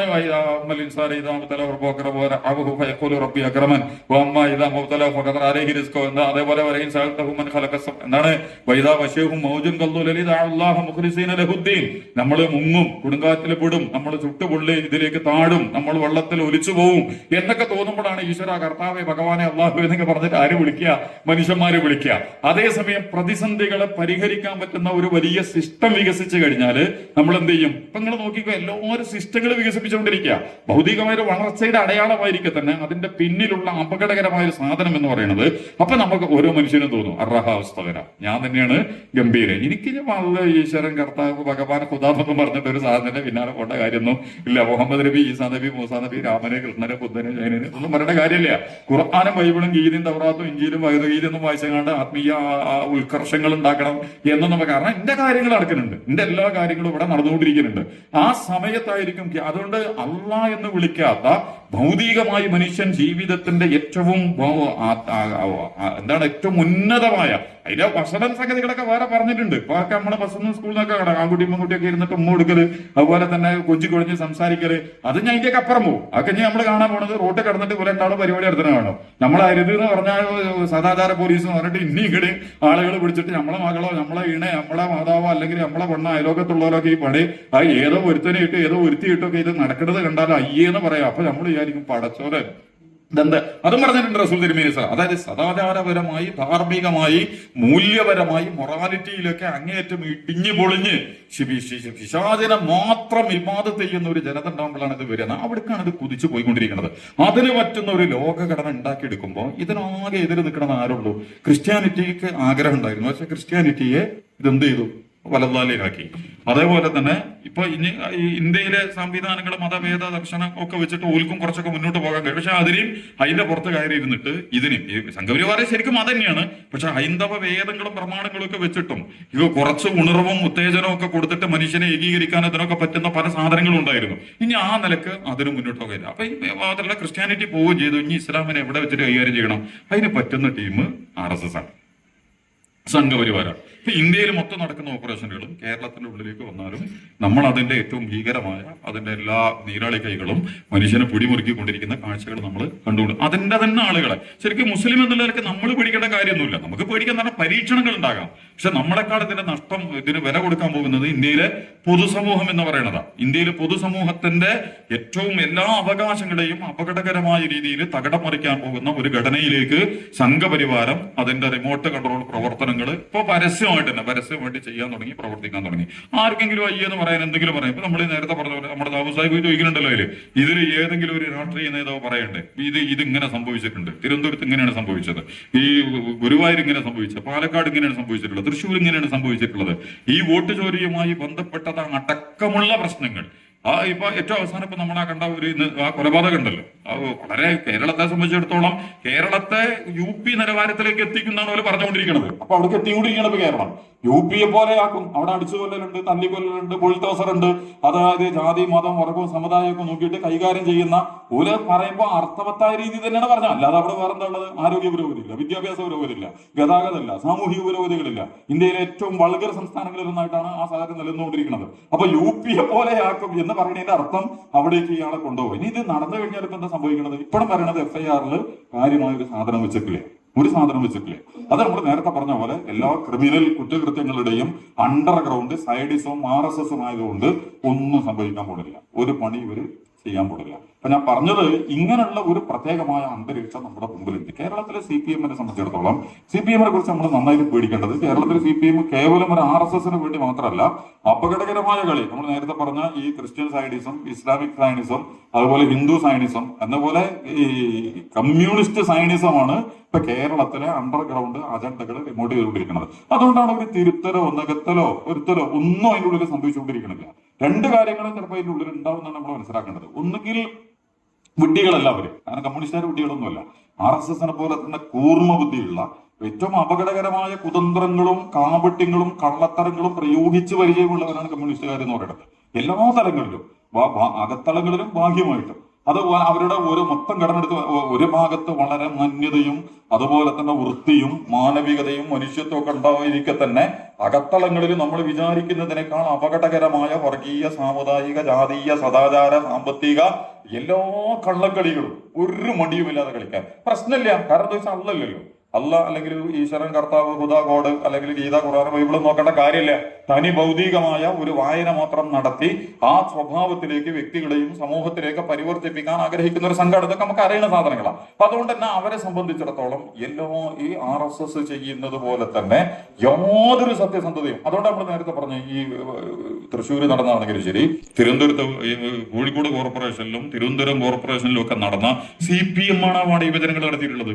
CPM-നെ പോലത്തെ ഒരു സെക്യുലർ പ്രസ്ഥാനം കേരളത്തിൽ പ്രവർത്തിച്ചുകൊണ്ടിരിക്കുമ്പോൾ ഇത്രയും വർഗീയമായി RSS എസിന് കയറി വരാൻ പറ്റുന്ന രീതിയിൽ വോട്ടുകളെ ശിഥിലീകരിച്ച് ഏകീകരിച്ച് എന്നാലും ജനാധിപത്യ സെക്യുലർ സോഷ്യൽ സംവിധാനങ്ങൾ വെച്ചിട്ട് എന്നാ 4000 5000 ഒക്കെ ഉള്ള, കാരണം 4000 5000 ഒക്കെ വോട്ടാക്കിയാൽ RSSന് അവിടെ പാട് കിട്ടാൻ സാധ്യത കിട്ടുള്ളൂ. 12,000 11,000 17,000 ഒക്കെ ആയി കഴിഞ്ഞാൽ ത്രികോണ മത്സരം വോട്ടുകൾ ചെതറിലൊക്കെ വരുമ്പോൾ RSSന് ജയിക്കാൻ പറ്റൂല. ഓൾക്ക് ജയിക്കാൻ പറ്റുന്ന രീതിയിൽ വാർഡുകൾ ഉണ്ടാക്കി കൊടുക്കുന്നതാണ് അവർ പോയിട്ടുള്ളത്. അതുകൊണ്ട് ഇപ്പൊ തന്നെ സൂക്ഷ്മ വിശകലനം ചെയ്യുന്ന ആളുകൾ വേറെ കുറെ കാര്യങ്ങൾ പറഞ്ഞുകൊണ്ടിരിക്കുന്നത് ഈ പഞ്ചായത്ത് ഇലക്ഷനിൽ ജയിച്ച മാതിരിയാവില്ല. കാരണം ഇവരുടെ മുമ്പിൽ ഇപ്പൊ CPM കുറിച്ച് വളരെ കൃത്യമായിട്ട് പറയുന്ന ഒരു പരിപാടിയുണ്ട്. ആ കൃത്യത എന്താന്ന് വെച്ചാൽ നമുക്കൊക്കെ അറിയാവുന്നത് പോലെ 60ഓളം മണ്ഡലങ്ങൾ വളരെ സൂക്ഷ്മമായിട്ട് അവരെന്ത് ചെയ്തിട്ടുണ്ട്. ഇപ്പൊ ഈ വാർഡ് വെട്ടി മുറിച്ചതുപോലെ ഈ 20 കൊല്ലം മുമ്പ് തന്നെ എന്ത് ചെയ്തിട്ടുണ്ട്, CPMന് അപ്രമാദിത്വം കിട്ടുന്ന രീതിയിൽ കേരളത്തിലെ 60ഓളം വാർഡുകൾ 60ഓളം മണ്ഡലങ്ങളെ എങ്ങനെ അട്ടിമറിഞ്ഞാലും അവർക്ക് ജയിച്ചു പോകാൻ പറ്റുന്ന രീതിയിലുള്ള ഒരു ഇവര് സാക്ഷാൽ വോട്ട് ചോരി പ്രസ്ഥാനമാണ് അവര്. ഈ വോട്ട് ചോരി ഇവർ ഇങ്ങനെയാണ് നടത്തുന്നതെങ്കിൽ അതിനേക്കാൾ ജനാധിപത്യ സെക്യുലർ സോഷ്യൽ ആദർശ ആശയ നിലപാടുകൾ പ്രയോഗിച്ച് വ്യക്തികളെയും സമൂഹങ്ങളെയും സ്വാധീനിച്ച് വോട്ട് പിടിക്കുന്നതിനേക്കാൾ അധികാരത്തെ നിലനിർത്താൻ പറ്റുന്ന രീതിയിൽ തങ്ങൾക്ക് അനുകൂലമാക്കാൻ പറ്റുന്ന രീതിയിൽ വളരെ സമർത്ഥമായിട്ട് അവരെന്ത് ചെയ്തിട്ടുണ്ട് കേരളത്തിലെ വാർഡുകളെ. അതുകൊണ്ട് നമ്മൾ പറഞ്ഞ മാതിരി എങ്ങനെ വന്നാലും, അതുകൊണ്ട് ഇപ്പൊ എല്ലാവരും ഇതിനെ പുനർവായന നടത്തുന്നവരൊക്കെ പറയുന്നുണ്ട് ഈ ഒരു പഞ്ചായത്ത് ഇലക്ഷനെ മുന്നിൽ വെച്ചുകൊണ്ട് 2026 ഈ നിയമസഭാ ഇലക്ഷനെയും ശേഷം വരുന്ന ലോക്സഭാ ഇലക്ഷനെയും നിങ്ങൾ കൈകാര്യം ചെയ്യാൻ നിന്നാല് ചിലപ്പോൾ എന്താവൂല UDFനോ ബാക്കി സംവിധാനങ്ങൾക്കോ വളരെ സുഗമമായിട്ട് ഇവര് ജയിച്ചു പോകാനുള്ള അപ്പൊ ബാക്കി ഒരു 10-12 വോട്ടോളം ഇതില് ഇടയിൽ നമുക്കൊക്കെ അറിയാവുന്നത് പോലെ ഒരു പ്രാവശ്യം ശരിക്ക് അച്യുതാനന്ദൻ ഗവൺമെന്റ് ഒന്നാം ഗവൺമെന്റ് ഉണ്ടായില്ല, അതിന് ശേഷം അദ്ദേഹം തന്നെയായിരുന്നു വരേണ്ടിയിരുന്നത്. അദ്ദേഹം പ്രധാന മുഖ്യമന്ത്രിയായി കാരണം മൂപ്പർക്ക് തന്നെ അത് കിട്ടുമെന്നുള്ളത് കൊണ്ട് പിണറായി വളരെ സമർത്ഥമായിട്ട് അച്യുതാനന്ദനെയും വേറെ ഒരാളെ തോൽപ്പിച്ചിട്ട് 2 ഇതിന്റെ ലീഡിലുള്ള പിന്നെ ഉമ്മൻചാണ്ടി ഭരിക്കണത് അന്ന് തന്നെ പേർ കിട്ടേണ്ടതാണ്. ആര് കിട്ടേണ്ടതാണ്? CPMന് കിട്ടേണ്ടതാണ്. പക്ഷെ CPM അച്യുതാനന്ദൻ അത് കൊടുക്കേണ്ടി വരും എന്നുള്ളത് കൊണ്ട് അച്യുതാനന്ദനെയും മറ്റവനെയും തോൽപ്പിച്ചിട്ട് എന്ത് ചെയ്തു? അതിന്റെ ശേഷം നമ്മൾ വിചാരിക്കും പല തുടർഭരണ മഹാപോലീസിനോട് കിട്ടിയ യഥാർത്ഥത്തിൽ അതുകൊണ്ടല്ല. ഈ കേരളത്തിലെ നിയമസഭാ മണ്ഡലങ്ങളെ നമ്മൾ വിചാരിക്കുന്നതിനപ്പുറമുള്ള മാരകമായ സ്വഭാവത്തിൽ എന്ത് ചെയ്തിട്ടുണ്ട്. ശരിക്കും വെള്ളാപ്പള്ളി നടേശനെ ഒക്കെ വെച്ചിട്ട് ഈ കളി അവര് വെള്ളാപ്പള്ളി നടേശൻ ശരിക്കും സംഘപരിവാറിന് വേണ്ടി തന്നെയാണ് സംഘപരിവാർ. അതുകൊണ്ട് മലപ്പുറത്തെ ടാർഗറ്റ് ചെയ്തുകൊണ്ടുള്ള ആ വർത്തമാനങ്ങളൊക്കെ കേട്ടാൽ നമുക്കത് വളരെ കൃത്യമായിട്ട് മനസ്സിലാവും. എങ്ങനെയെങ്കിലും ഒരു മുസ്ലിം സമുദായവും അതുപോലെ തന്നെ ഏതെങ്കിലും ജാതി മത സമുദായ സംഘടനകളുമായിട്ടുള്ള എന്തോ ഒന്ന് രൂപപ്പെടണം എന്ന് ഇവർ ആഗ്രഹിച്ചുകൊണ്ടിരിക്കുന്നുണ്ട്. അത് ആഗ്രഹിക്കാൻ പറ്റുന്ന രീതിയിലുള്ള എല്ലാ സമയത്തും തീ കൊടുക്കുക എന്ന് പറയുന്നത് ആ പണി ഇപ്പം വെള്ളാപ്പള്ളി നടേശനാണ് എടുത്തുകൊണ്ടിരിക്കുന്നത്. ഈ വർത്താനം ഇങ്ങനെ പറഞ്ഞുകൊണ്ടിരിക്കുന്നത്. പക്ഷെ കേരളത്തിലെ മുസ്ലിം സമുദായം ഇപ്പൊ കയറി കൊത്തിയിട്ടില്ല എന്ന് മാത്രമല്ല വളരെ മനോഹരമായ രീതിയിലുള്ള പ്രകടനങ്ങളും പ്രവണതകളും ഒക്കെയാണ് കേരളത്തിലെ മുസ്ലിം സമുദായം നടപ്പിലാക്കിക്കൊണ്ടിരിക്കുന്നത്. അതിൽ ഒരു ഘട്ടത്തിൽ ഒന്ന് അതിൽ വിട്ടു പോകാൻ നോക്കിയത് മറ്റേ ഗ്രൂപ്പാണ്. ആ ഗ്രൂപ്പിനെ ആണെങ്കിൽ അധികാരം ഉപയോഗിച്ചിട്ട് അവർ ശിഥിലമാക്കുകയും ഒരു ഭാഗത്തേക്ക് നിർത്തുകയും ചെയ്തിട്ടുണ്ട്. മുസ്ലിം സംഘടനകളിൽ ഭൂരിപക്ഷവും ജനാധിപത്യ സെക്യുലർ സ്വഭാവത്തിൽ തന്നെ, അതുപോലെ ചിലപ്പോൾ വേറെ പല കാരണങ്ങളുണ്ടാകാം, ഒക്കെ കൂടി ഉള്ളത് കൊണ്ട് ഇത്തരം സംഗതികളിൽ പിടിമുറുക്കി അതിനെ കളിച്ചു കൊടുത്തിട്ട് അന്തരീക്ഷം ഒരുക്കി കൊടുക്കേണ്ടതില്ല. അതുകൊണ്ട് മലപ്പുറത്തുനിന്ന് പോലും ആ രീതിയിലുള്ള വിഷയങ്ങൾ നമ്മൾ എതിർക്കുന്നുണ്ട് എന്നുള്ളതല്ലാതെ നേരിടുന്നുണ്ട് എന്നുള്ളതല്ലാതെ വർഗീയവും സാമുദായികവും ജാതീയവുമായ രീതിയിൽ അവരെ കൈകാര്യം ചെയ്യാനുള്ള. പക്ഷെ നമ്മൾ പറഞ്ഞത് ഈ വെള്ളാപ്പള്ളി നടേശന്റെയും ഈഴവ സമൂഹം എന്ന് പറയുന്നതിന് ആ ഒരു വോട്ട് ബാങ്ക് കൂടെ നിന്നാൽ തന്നെ 60 മണ്ഡലങ്ങൾ പിടിച്ചെടുക്കാൻ പറ്റുന്ന സംവിധാനം. അതിൽ മലപ്പുറം കോട്ടയോട് ഭയങ്കര പ്രശ്നം എന്നുള്ളത്. ഇപ്പൊ കോട്ടയത്തെ കുറിച്ച് കോട്ടയത്തെ കുറിച്ച് അത്ര ഭീകരമായിട്ട് പറയണില്ല.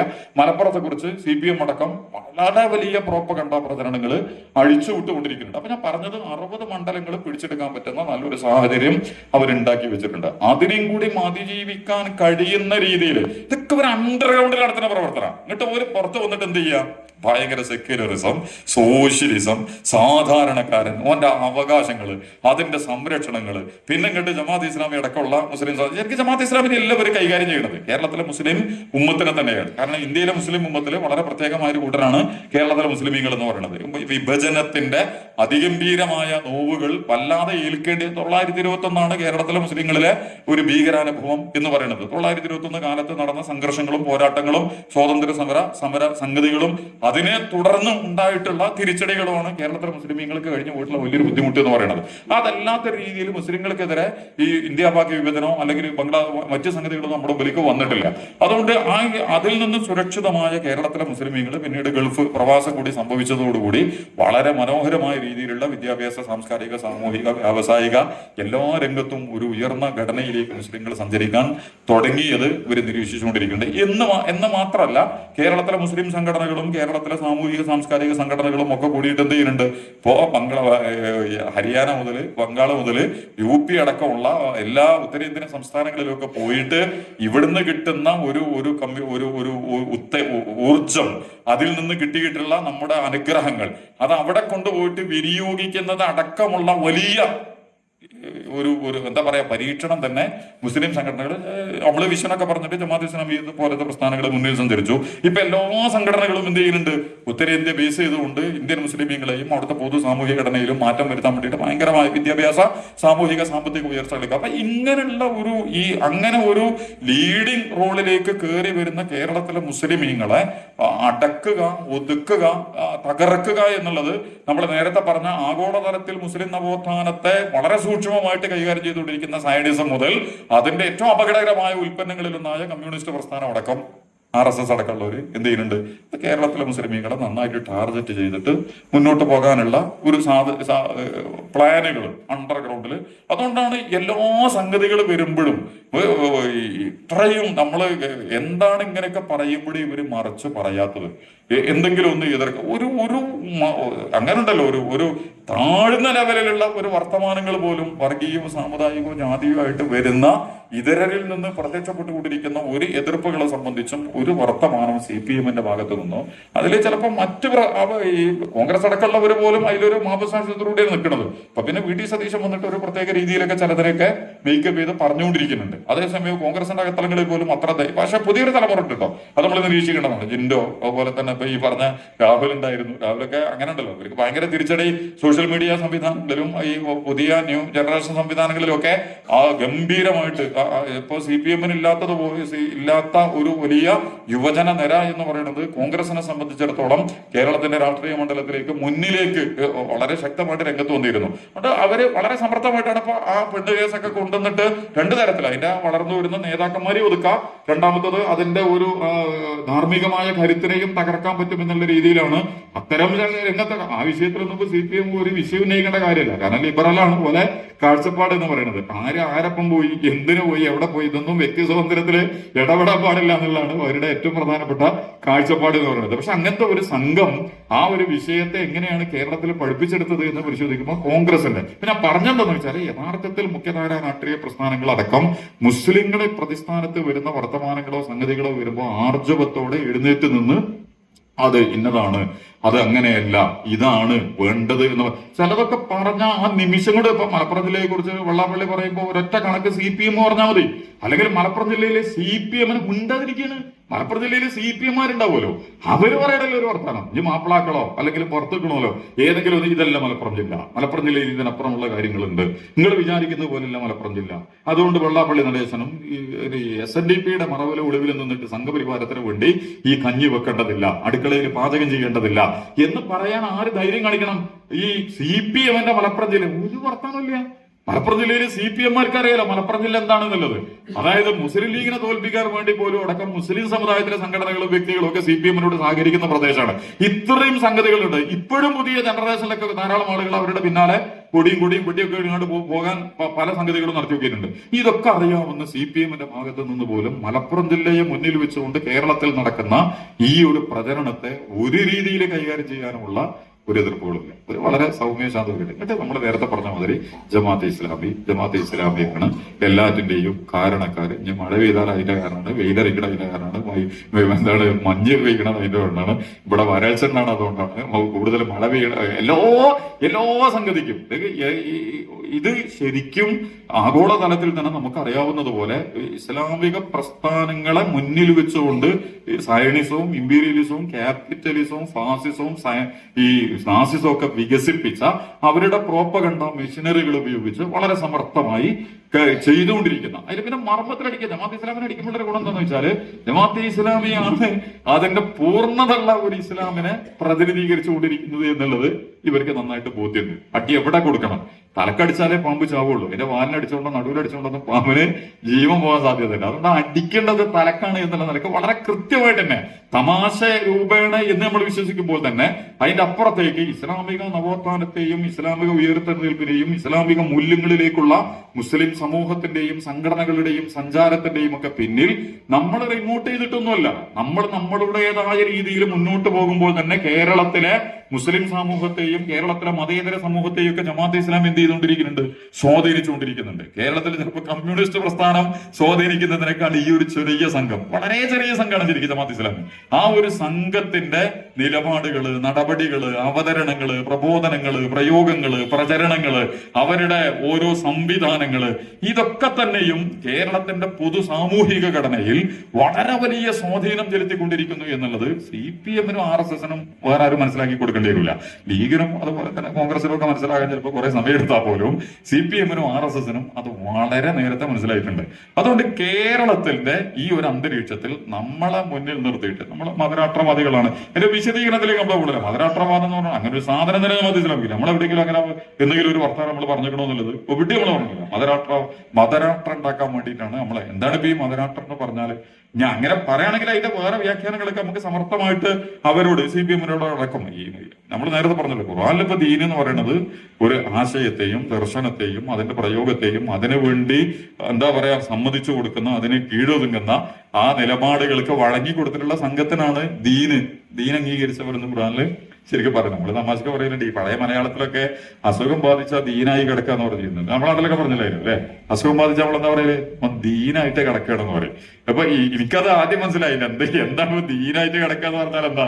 ഈ ദീനായിട്ട് കിടക്കുന്ന അർത്ഥം എന്താ യഥാർത്ഥത്തില്? ഓനെ അസുഖത്തിന്റെ മുമ്പ് നമുക്കൊരു പേഴ്സണൽ സ്വാതന്ത്ര്യം ഉണ്ട്. എന്തും തിന്നാം, എന്തും കഴിക്കാം, എന്തും കളിക്കാം, എവിടെയും പോകാം, എങ്ങനെയും പോകാം.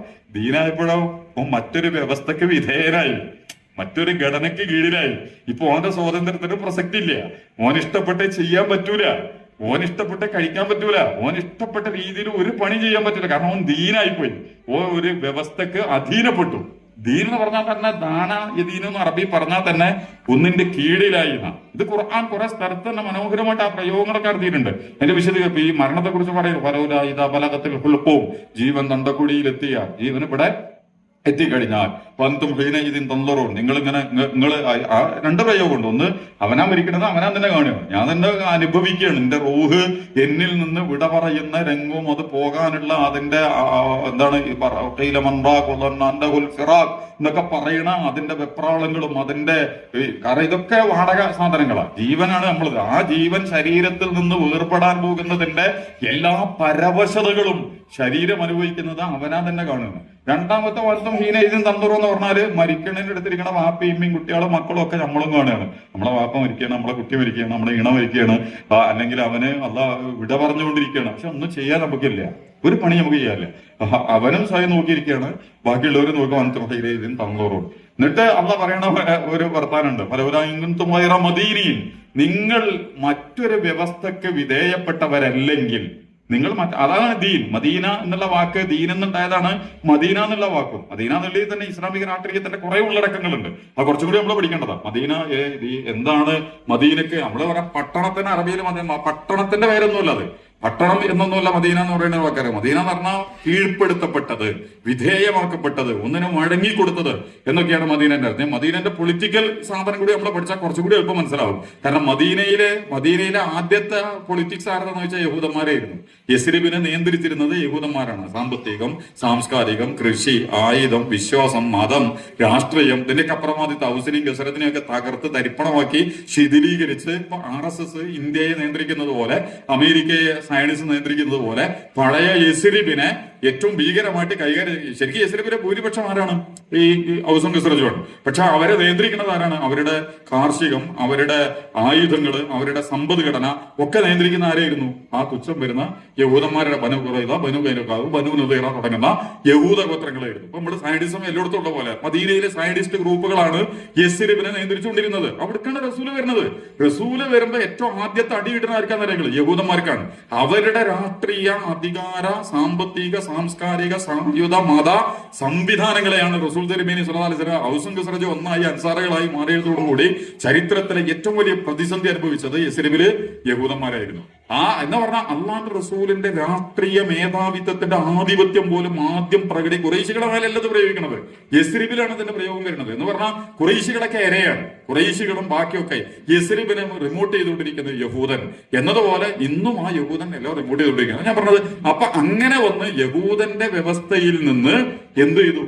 ഈ മദീന റസൂലിന്റെ വ്യവസ്ഥക്ക് വിധേയപ്പെട്ടു. അതുകൊണ്ടാണ് മദീന എന്നുള്ള പേര് കിട്ടിയത്.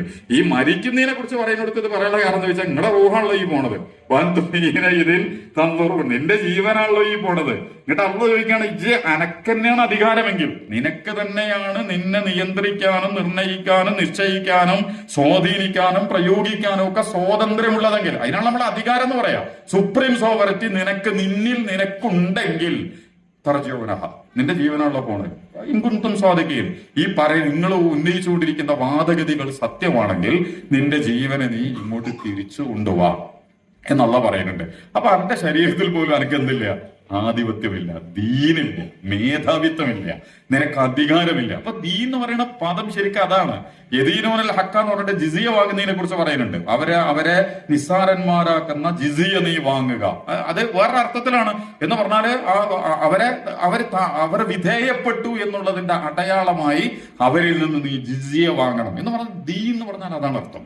ഇതാണ് അല്ലാഹു സുബ്ഹാനഹു വ തആല പ്രയോഗിച്ചിട്ടുള്ള പദം, അല്ലാതെ മതം എന്ന് പറയുന്ന ഒരു സാധനത്തിൽ. അപ്പൊ ഇവരെ കെട്ടിഘോഷിച്ച് ചരിത്രത്തിലുടനീളം മതരാഷ്ട്രീയം ഉണ്ടാക്കി, എന്നിട്ട് മതമാണ് എല്ലാ പ്രശ്നങ്ങളുടെയും കാരണക്കാര്. ശരിക്കും മതങ്ങൾക്ക് ഒരു പ്രശ്നമില്ല, രാഷ്ട്രീയക്കാരാണ് എല്ലാ കുഴപ്പങ്ങളും ഉണ്ടാക്കിക്കൊണ്ടിരിക്കുന്നത്. അതിലേക്ക് നമ്മളിപ്പോ കടന്ന് പോകേണ്ടതില്ല. ഖുർആനികമായിട്ട് തന്നെ ഞാൻ ഉള്ളിലേക്ക് നമ്മൾ ഇറങ്ങി ചെന്നാല് പണിയെടുക്കുന്നത് മതനേതൃത്വങ്ങൾക്ക് അന്ധവിശ്വാസങ്ങളും അനാചാരങ്ങളും മാമൂലികളും മാറാപ്പുകളും കൊണ്ടുനടക്കാൻ പറ്റുന്നല്ലാതെ സാമൂഹിക, സാമ്പത്തിക, സാംസ്കാരിക, സദാചാര ഘടനയിലൊന്നും അതിവ്യാപകമായ സ്വാധീനത്തിൽ ഇടപെട്ടുകൊണ്ട് ലോകത്തോടുനീളം ഒരു കാര്യം ചെയ്യാൻ ഒരു മതവിഭാഗത്തിനും, മതത്തെ മതമായി കൊണ്ടു നടക്കണ ഒരു വിഭാഗത്തിന് സാധ്യമല്ല. അത് മതത്തിൽ എന്തുണ്ട്, എല്ലാം ഉണ്ട് എന്ന് പറയുന്നത്. അതുകൊണ്ടാണ് ഇസ്ലാമിക പ്രസ്ഥാനങ്ങളെ ഇവരെന്ത് ചെയ്യണത്? വളരെ ഭയത്തോടുകൂടി നോക്കിക്കൊണ്ടിരിക്കുന്നത്. നമ്മൾ ദീന് എന്ന് പറയുമ്പോൾ എല്ലാമുള്ള ദീനിനെ കുറിച്ചാണ് നമ്മൾ പറഞ്ഞുകൊണ്ടിരിക്കുന്നത്. അത് ചിലപ്പോൾ നേരത്തെ വിശദീകരിക്കപ്പെട്ടിട്ടുണ്ടാവും. നമ്മൾ സാധാരണ പറയലുണ്ട്, വീട് പോലെയാണ് ഇസ്ലാം, വീട് പോലെയാണ് ഇസ്ലാം എന്ന് പറയുന്നത്. വീടിന്റെ പ്രത്യേകത എന്താണെന്ന് വെച്ചാല്, ഒരു വീടിനെ വീടാകപ്പോഴാ എല്ലാം ആ വീട്ടിലുണ്ടാകുമ്പോഴാ. അതിൽ അടുക്കള വേണം. അടുക്കള മാത്രമാണെന്ന് പറഞ്ഞാൽ ഒരു വീട് ഉണ്ടാക്കാൻ പറ്റൂല. അടുക്കളയല്ലല്ലോ വീട് എന്ന് പറയുന്നത്. പക്ഷെ അടുക്കള അല്ലാതെ വീട് ഉണ്ടാകാൻ പറ്റൂല. വീടാണോ അടുക്കള ഉണ്ടാവണം, ഉറപ്പാണ്. എന്നതുപോലെ ബെഡ്റൂം ഉണ്ടാവണം. അടുക്കള ഉണ്ട് പക്ഷെ ബെഡ്റൂം ഇല്ല, അത് വീടല്ല, താമസിക്കുമല്ല. കുളിമുറി ഇല്ല, ബാത്റൂം ഇല്ല, അത് വീടാവൂ? കുളിമുറി ബാത്റൂം ഒന്നും ലാട്രിനും കിണറൊന്നും ഇല്ലാതെ ഇങ്ങനെ ഒരു വീടുണ്ടാവുക. പക്ഷെ കിണറാണോ വീട്? അല്ല. ലാട്രിൻ മാത്രമാണോ വീട് എന്ന് പറയുന്നത്? അല്ലെങ്കിൽ ബാത്റൂം ഉണ്ടാവില്ല വീട് എന്ന് പറയുന്നത്? പ്രയർ ഹാള് വേണം, നിസ്കരിക്കാനുള്ള സ്ഥലം വേണം, കോലായി വേണം, അടുക്കള, എല്ലാം. ഒരു വീട് എന്ന് പറയുമ്പോ ഒരു ചെറിയ പറന്നു വീഴുന്ന കുട്ടി മുതൽ 90, 100, 110 വയസ്സായ വല്യപ്പ അടക്കമുള്ള അതിന്റെ ഇടയിലുള്ള എല്ലാ ജനറേഷനെയും പോറ്റി, എന്താണ് പാലാപൂസ എന്നൊക്കെ പറയും ഹിന്ദിയില്, പോറ്റി വളർത്തുക. എല്ലാ റബ്ബ് എന്നുള്ളതിന്റെ അതുണ്ടല്ലോ, അവർക്കൊക്കെ കൊടുക്കേണ്ടത് എല്ലാം അനുഭവിക്കാൻ പറ്റുന്ന എല്ലാം. അപ്പൊ ഒരു വീട് എന്ന് പറഞ്ഞാൽ ഇതിലൊക്കെ ഉണ്ടാവണം. മിക്സിന്റെ ആണോ? മിക്സി വീടിന് അരക്കാൻ സാധനം കുടുങ്ങിയില്ലേ, പിന്നെന്താ നമ്മൾ ചെയ്യുക? മോട്ടർ വേണ്ടി വരും. മോട്ടറില്ലെങ്കിൽ പിന്നെ കിണറുണ്ട്, പൈപ്പ് ഉണ്ട് എന്ന് പറഞ്ഞിട്ട് കാര്യമുണ്ടോ? അത് വെള്ളം കൊണ്ടുവരാനുള്ള ബക്കറ്റും കയറും വേണം. അല്ലെങ്കിൽ ബക്കറ്റും കയറും ദീനിന്റെ ഭാഗം, വീടിന്റെ ഭാഗമാണ്. അതില്ലെങ്കിൽ പിന്നെ ആ വീട് പൂർത്തിയാവൂല എന്ന് പറഞ്ഞ പോലെ ഒരു വീടാകുന്നത് നമ്മുടെ എല്ലാ പ്രശ്നങ്ങളെയും അഡ്രസ് ചെയ്യാൻ പറ്റുന്ന എല്ലാ സംവിധാനം ഉണ്ടാവുമ്പോഴാണ്. എന്നതുപോലെ ഇസ്ലാമിക പ്രസ്ഥാനങ്ങൾ ദീനിനെ കുറിച്ചും പറഞ്ഞത് എന്താ? നമ്മുടെ എല്ലാ ഭാഗങ്ങളെയും, മനുഷ്യ ജീവിതത്തിന്റെ സകല സംഗതികളെയും അഡ്രസ് ചെയ്യാനും അഭിമുഖീകരിക്കാനും അതിനെ നമുക്ക് അഭിമുഖീകരിച്ചുകൊണ്ട് മുന്നോട്ട് പോകാനും ഒക്കെ പറ്റുന്ന സംവിധാനങ്ങൾ സമർപ്പിക്കുന്നതിനാണ് ദീനി എന്ന് നമ്മൾ പറയുന്നത്. ഇത് ഇവർക്ക് നന്നായിട്ട് ബോധമുണ്ട്. ജമാഅത്ത് ഇസ്ലാമി പറയുന്ന അല്ലെങ്കിൽ ആധുനിക ഇസ്ലാമിക നവോത്ഥാന പ്രസ്ഥാനങ്ങൾ പറഞ്ഞിട്ടുള്ള ദീന് അതാണ് എന്നുള്ളത് കൊണ്ട് ആ ദീനിനെ അത്രയും ശക്തമായി പ്രൊമോട്ട് ചെയ്യാൻ എഴുന്നേറ്റ് നിൽക്കുന്നത് എല്ലാ മതങ്ങളും എഴുന്നേറ്റ് നിൽക്കേണ്ടതാണത്. നമ്മൾ മാത്രമല്ല, എല്ലാ ദീനുകളും, ഹൈന്ദവ, ക്രൈസ്തവ, ബുദ്ധ, ജൈന മതങ്ങളൊക്കെ എഴുന്നേറ്റ് നിന്ന് പറയേണ്ട അന്ധവിശ്വാസം, അനാചാരങ്ങളൊക്കെ ഉണ്ടെങ്കിൽ പോലും അവർ കൈകാര്യം ചെയ്യേണ്ട രീതിയാണ്. പക്ഷെ അങ്ങനത്തെ അവരൊക്കെ അത് നിർത്തിവെച്ച് ആരാധനയാണ്, അനുഷ്ഠാനമാണ്, ആഘോഷമാണ്, ആചാരമാണ് മതം എന്നൊക്കെ പറയുന്നത് അതിൽ രാഷ്ട്രീയമൊന്നുമില്ല, രാഷ്ട്രീയ പ്രവർത്തനത്തിൽ ഇടപെടേണ്ടതില്ല. ആ ഭാഗത്തേക്ക് കടന്നുപോലും നിങ്ങൾ ഖുർആനികമായ പരിശോധന നടത്തിയാൽ വളരെ ക്ലിയർ ആണ് ആ ഭാഗം. രാഷ്ട്രീയ പ്രവർത്തനങ്ങൾ എന്തെന്ന് പറയുമ്പോൾ മനുഷ്യന്റെ ജീവിതവുമായി ബന്ധപ്പെട്ട എല്ലാ പ്രവർത്തനങ്ങളും. അതാണെങ്കിൽ വിശുദ്ധ ഖുർആനെ നമ്മളൊക്കെ വിചാരിക്കുന്നതിന് അപ്പുറത്തുള്ള കരുത്തിലും ശക്തിയിലും പൂർണ്ണതയിലൊക്കെയാണ് അവതരിപ്പിച്ചിട്ടുള്ളത്. നിങ്ങൾ എടുത്ത് പരിശോധിച്ചൊക്കെ സൂറത്തുൽ ഇൻസാൻ, മനുഷ്യൻ എന്നുള്ള ആ സൂറത്തിന്റെ പേര്. ഇൻസാൻ എന്ന് പറഞ്ഞാൽ തന്നെ മനുഷ്യൻ എന്നാണ്. ആ സൂറത്തിൽ എന്താ പറയുന്നത്? അഗതികൾക്കും അനാഥകൾക്കും അതുപോലെ തന്നെ അടിമകൾക്കും ബന്ധനസ്ഥരാക്കപ്പെട്ടവർക്കും ഒക്കെ ഭക്ഷണം. അന്ന് മുസ്ലിം, ഹിന്ദു, ക്രിസ്ത്യൻ വ്യത്യാസമൊന്നും ഇസ്ലാമിന് കൊടുത്തിട്ടില്ല. മക്കയിൽ വെച്ചിട്ട് ഇറങ്ങിയിട്ടുള്ള സൂറത്താണ് ഇതൊക്കെ. ഹിന്ദു ഏതാണ്, മുസ്ലിം ഏതാണ്, ക്രിസ്ത്യാനി ഏതാണ്, അല്ലെങ്കിൽ ആ പാർട്ടി ഏത്. അതേസമയം യതീം, അതുപോലെ തന്നെ അനാഥ, അതുപോലെ തന്നെ ബന്ദി, അതിന്റെ പോലെ അറബി പദങ്ങളെ സൂക്ഷ്മമായിട്ട് പഠിച്ചു വെച്ചാൽ നമ്മൾ വിചാരിക്കണ വാപ്പിയും ഇല്ലാത്ത കുട്ടിക്കാണ്. അതതിന്റെ സാങ്കേതികമായ പ്രയോഗമാണ്. യഥാർത്ഥത്തിൽ അറബിയിൽ യതീം എന്ന് പറഞ്ഞാൽ വീണ് പോയവൻ, ശബ്ദമടങ്ങിയവൻ, ദുർബലനായി പോയവൻ, ക്ഷീണിതനായി എഴുന്നേറ്റ് നിൽക്കാൻ പറ്റാത്തവരവൻ. ലോകത്ത് അങ്ങനെ കോടിക്കണക്കിന് മനുഷ്യന്മാരുണ്ട്, ഇന്ത്യയിലൊക്കെ ഉണ്ട്. എന്ന് പറഞ്ഞാൽ അവകാശങ്ങൾ നിഷേധിക്കപ്പെട്ട് ആരുടെയും സംരക്ഷണത്തിന്റെ കവചങ്ങളില്ലാതെ ജനിച്ചത് കൊണ്ട് മാത്രം ജീവിക്കാൻ വിധിക്കപ്പെട്ടിട്ടുള്ള എല്ലാ അവകാശങ്ങളും ഹനിക്കപ്പെട്ട് ജീവിക്കുന്ന മനുഷ്യന്മാരാണ്. അതേസമയം അതിനെ അനാഥകള്, വാപ്പ, അമ്മ, കുട്ടികൾ, രക്ഷിതാക്കളില്ലാത്ത, അതും അതിന്റെ വ്യാഖ്യാനമാണ്. പക്ഷേ ഖുർആൻ ആ ഒന്നാമത്തെ പ്രയോഗത്തിൽ നടത്തുമ്പോൾ യഥാർത്ഥത്തിൽ ലോകത്തുടനീളമുള്ള അരക്ഷിതരാക്കപ്പെട്ടിട്ടുള്ള സവർണർ എഴുന്നേറ്റ് നിൽക്കുന്നില്ല, തറവാടുകൾ എഴുന്നേറ്റ് നിൽക്കുന്നില്ല, പാർട്ടികൾ അവർക്ക് വേണ്ടി പറയുന്നില്ല, മതങ്ങൾ അവർക്ക് വേണ്ടി സംസാരിക്കുന്നില്ല, ജനവിഭാഗങ്ങൾ അവർക്ക് വേണ്ടി ഒരു ശബ്ദവും ഉയർത്തുന്നില്ല, അവഗണിക്കപ്പെടുകയും അടിച്ചമർത്തപ്പെടുകയും ചെയ്യുന്ന, അതാണ് ശരിക്കും യതീം. അതേപോലെ മിസ്കീൻ എന്ന് പറഞ്ഞാൽ അടങ്ങിപ്പോയവന്ന, സുക്കൂന് ഇനി ഒന്നുമില്ല, ഓനൊന്നും ചെയ്യാൻ കഴിയില്ല. അങ്ങനെ നിന്ദ്യനും പതിതനും ഹീനനുമായി മിണ്ടാൻ കഴിയാത്ത വണ്ണമുള്ള നിസ്സഹായനാക്കപ്പെട്ടവർക്കാണ് അറബിയിൽ ശരിക്ക് മിസ്കീൻ എന്ന് പറയുന്നത്. അതിനെ നല്ലൊരു വ്യാഖ്യാനം വേറെ എന്താണെന്ന് വെച്ചാൽ പുറത്തൊക്കെ നല്ല ജീവിതമൊക്കെ നയിച്ച ആളുകളോട് ഒന്നും ചോദിക്കും പറയൂല, പകൽമാന്യനെ പോലെ. പകൽമാന്യം എന്ന് പറഞ്ഞാൽ നല്ല അർത്ഥത്തില് കണ്ടാൽ ഇവരെ ബുദ്ധിമുട്ടുണ്ടെന്ന് നമുക്ക് തോന്നൂല, ആരോട് കൈ കിട്ടി ചോദിക്കൂല എന്ന് മിസ്കീനെ കുറിച്ച് റസൂല് നല്ലൊരു വിശദീകരണം നൽകുന്നുണ്ട്. യഥാർത്ഥത്തിൽ ഈ മിസ്കീൻ ഇന്ന് ലോകത്ത് ഈ സംരക്ഷിക്കപ്പെട്ടുകൊണ്ടിരിക്കെ തന്നെ അവകാശങ്ങൾ നിഷേധിക്കപ്പെടുന്ന ആളുകളാണ് മിസ്കീൻ എന്ന് പറയുന്നത്. നമ്മളൊക്കെ പൈരാപ്പെടുക, ഭരണകൂടം ഉണ്ട്, അധികാര കേന്ദ്രങ്ങളുണ്ട്, മതങ്ങളുണ്ട്, ഉദ്യോഗ സംവിധാനങ്ങളുണ്ട്. ഇതൊക്കെ എന്തിനു വേണ്ടിയിട്ടാണ്? ഈ മനുഷ്യന്മാർക്ക്. പക്ഷെ മനുഷ്യന്മാർക്ക് ഒരു സുരക്ഷിതമല്ല. ഇവൻ അടിച്ച് കൊല്ലപ്പെട്ടിട്ട് പോലും 3-4 ദിവസം എടുക്കുകയാണ് നമ്മൾ അധികാരങ്ങൾ. അപ്പൊ അവരെ വേണ്ടി നിങ്ങൾ ശബ്ദിക്കണം. ഇവനെ അടിച്ചു കൊല്ലുന്ന ഒരു വ്യവസ്ഥ ഉണ്ടാക്കിയ ക്രമം, രീതിശാസ്ത്രം, അതിന്റെ ആദർശം, പ്രത്യയശാസ്ത്രം, വക്താക്കൾ, അതിനൊക്കെ എതിരെ നിങ്ങൾ സംസാരിക്കണം. വസീറ, ജയിലിലടക്കപ്പെട്ടവരും ബന്ദികളാക്കപ്പെട്ടവരും മിണ്ടാൻ കഴിയാത്ത വണ്ണം നിശബ്ദമാക്കപ്പെട്ടവരുമായ ജനതകൾ, ഇതൊക്കെ അന്ന് തന്നെയാണ് പറയുന്നത്. എന്നിട്ട് വേറെ പറയുന്നുണ്ട് അതിന്റെ കൂടെ, ഓൽക്ക് നിങ്ങൾ തിന്നാൻ കൊടുക്കണത്. നമ്മളൊക്കെ തന്നെ ചിലപ്പോൾ പറയും നമുക്ക് വോട്ട് ചെയ്തിരാ, അല്ലെങ്കിൽ അങ്ങനെ ആക്കിയില്ല, അവർക്ക് അത് കൊടുത്തിട്ട് ഇത് ചെയ്തിരാ. ഇതൊന്നും അന്ന് സംഭവിക്കണില്ല. ഞങ്ങളെല്ലാവരും ജസാഹം വല ശുക്കൂറ ഞങ്ങൾ എത്തുന്നത്. കാരണം വിപ്ലവവും വിമോചനവും അതുപോലെ തന്നെ ആദർശ ആശയ പ്രബോധന പ്രവർത്തനം വേറെന്ന, മനുഷ്യാവകാശങ്ങളും മനുഷ്യന്റെ അവകാശങ്ങളും വകവെച്ചു കൊടുക്കുക എന്ന് പറയുന്നത് വേറൊരു പ്രവർത്തനം. ഈ മനുഷ്യന്റെ അവകാശങ്ങളെ ഏറ്റവും കാര്യഗൗരവത്തോടു കൂടി നിർവഹിക്കുന്ന സംവിധാനത്തിനാണ് ശരിക്കും രാഷ്ട്രീയ പ്രവർത്തനം എന്ന് നമ്മൾ പറയേണ്ടത്. ബാക്കി നിങ്ങൾ ഖുർആൻ എടുത്തിട്ട് നിങ്ങൾ പരിശോധിച്ച് നോക്കേണ്ടി. ഓരോ ഭാഗത്തും ഖുർആൻ എങ്ങനെയാണ് ഇതിനെ കൈകാര്യം ചെയ്തിരിക്കുന്നത്. അല്ലാഹു കരീമുൽ യതീം. അതിന്റെ മുമ്പ് പറയുന്നത് ഫിറൗനെ കുറിച്ചും ആദിനെ കുറിച്ചും സമൂദിനെ കുറിച്ചും അതുപോലെ തന്നെ ഇറമിനെ കുറിച്ചും വലിയ വലിയ നാഗരിക ഭരണകൂട മേധാവിത്വങ്ങളെ കുറിച്ചാണ്. അല്ലാതെ ഏതോ പാപം സാധുക്കളെ കുറിച്ചല്ല പറയണത്. ഇത് പറഞ്ഞിട്ട് അവര് താവൂത്തുകളായി. താവൂത്ത് എന്നുള്ളതൊക്കെ നേരത്തെ പറഞ്ഞ അതിൽ കുറച്ചും കൂടി ഗൗരവത്തിൽ പഠിക്കേണ്ട ഒരു സാധന. അത് വിഗ്രഹമാണ്, അല്ലെങ്കിൽ മക്ബറയാണ്, അല്ലെങ്കിൽ ഇത് ഒരു പശുവാണ്, പോത്താണ്, എഴുതി വെച്ച ചിത്രമാണ്, വരച്ച ചിത്രം, അല്ലെങ്കിൽ ഉണ്ടാക്കി വെച്ച പ്രതിമ. അതൊന്നുമല്ല താവൂത്ത്. താവൂത്ത് അതാവൂല. താവൂത്ത് എന്നുള്ള അറബി പ്രയോഗം തന്നെ അതിക്രമിക്കുന്നവെന്ന, ക്രമം ലംഘിക്കുന്നവെന്ന, അതിരുവിടുന്നവെന്ന, നിയമങ്ങളെ ലംഘിക്കുന്നവെന്ന.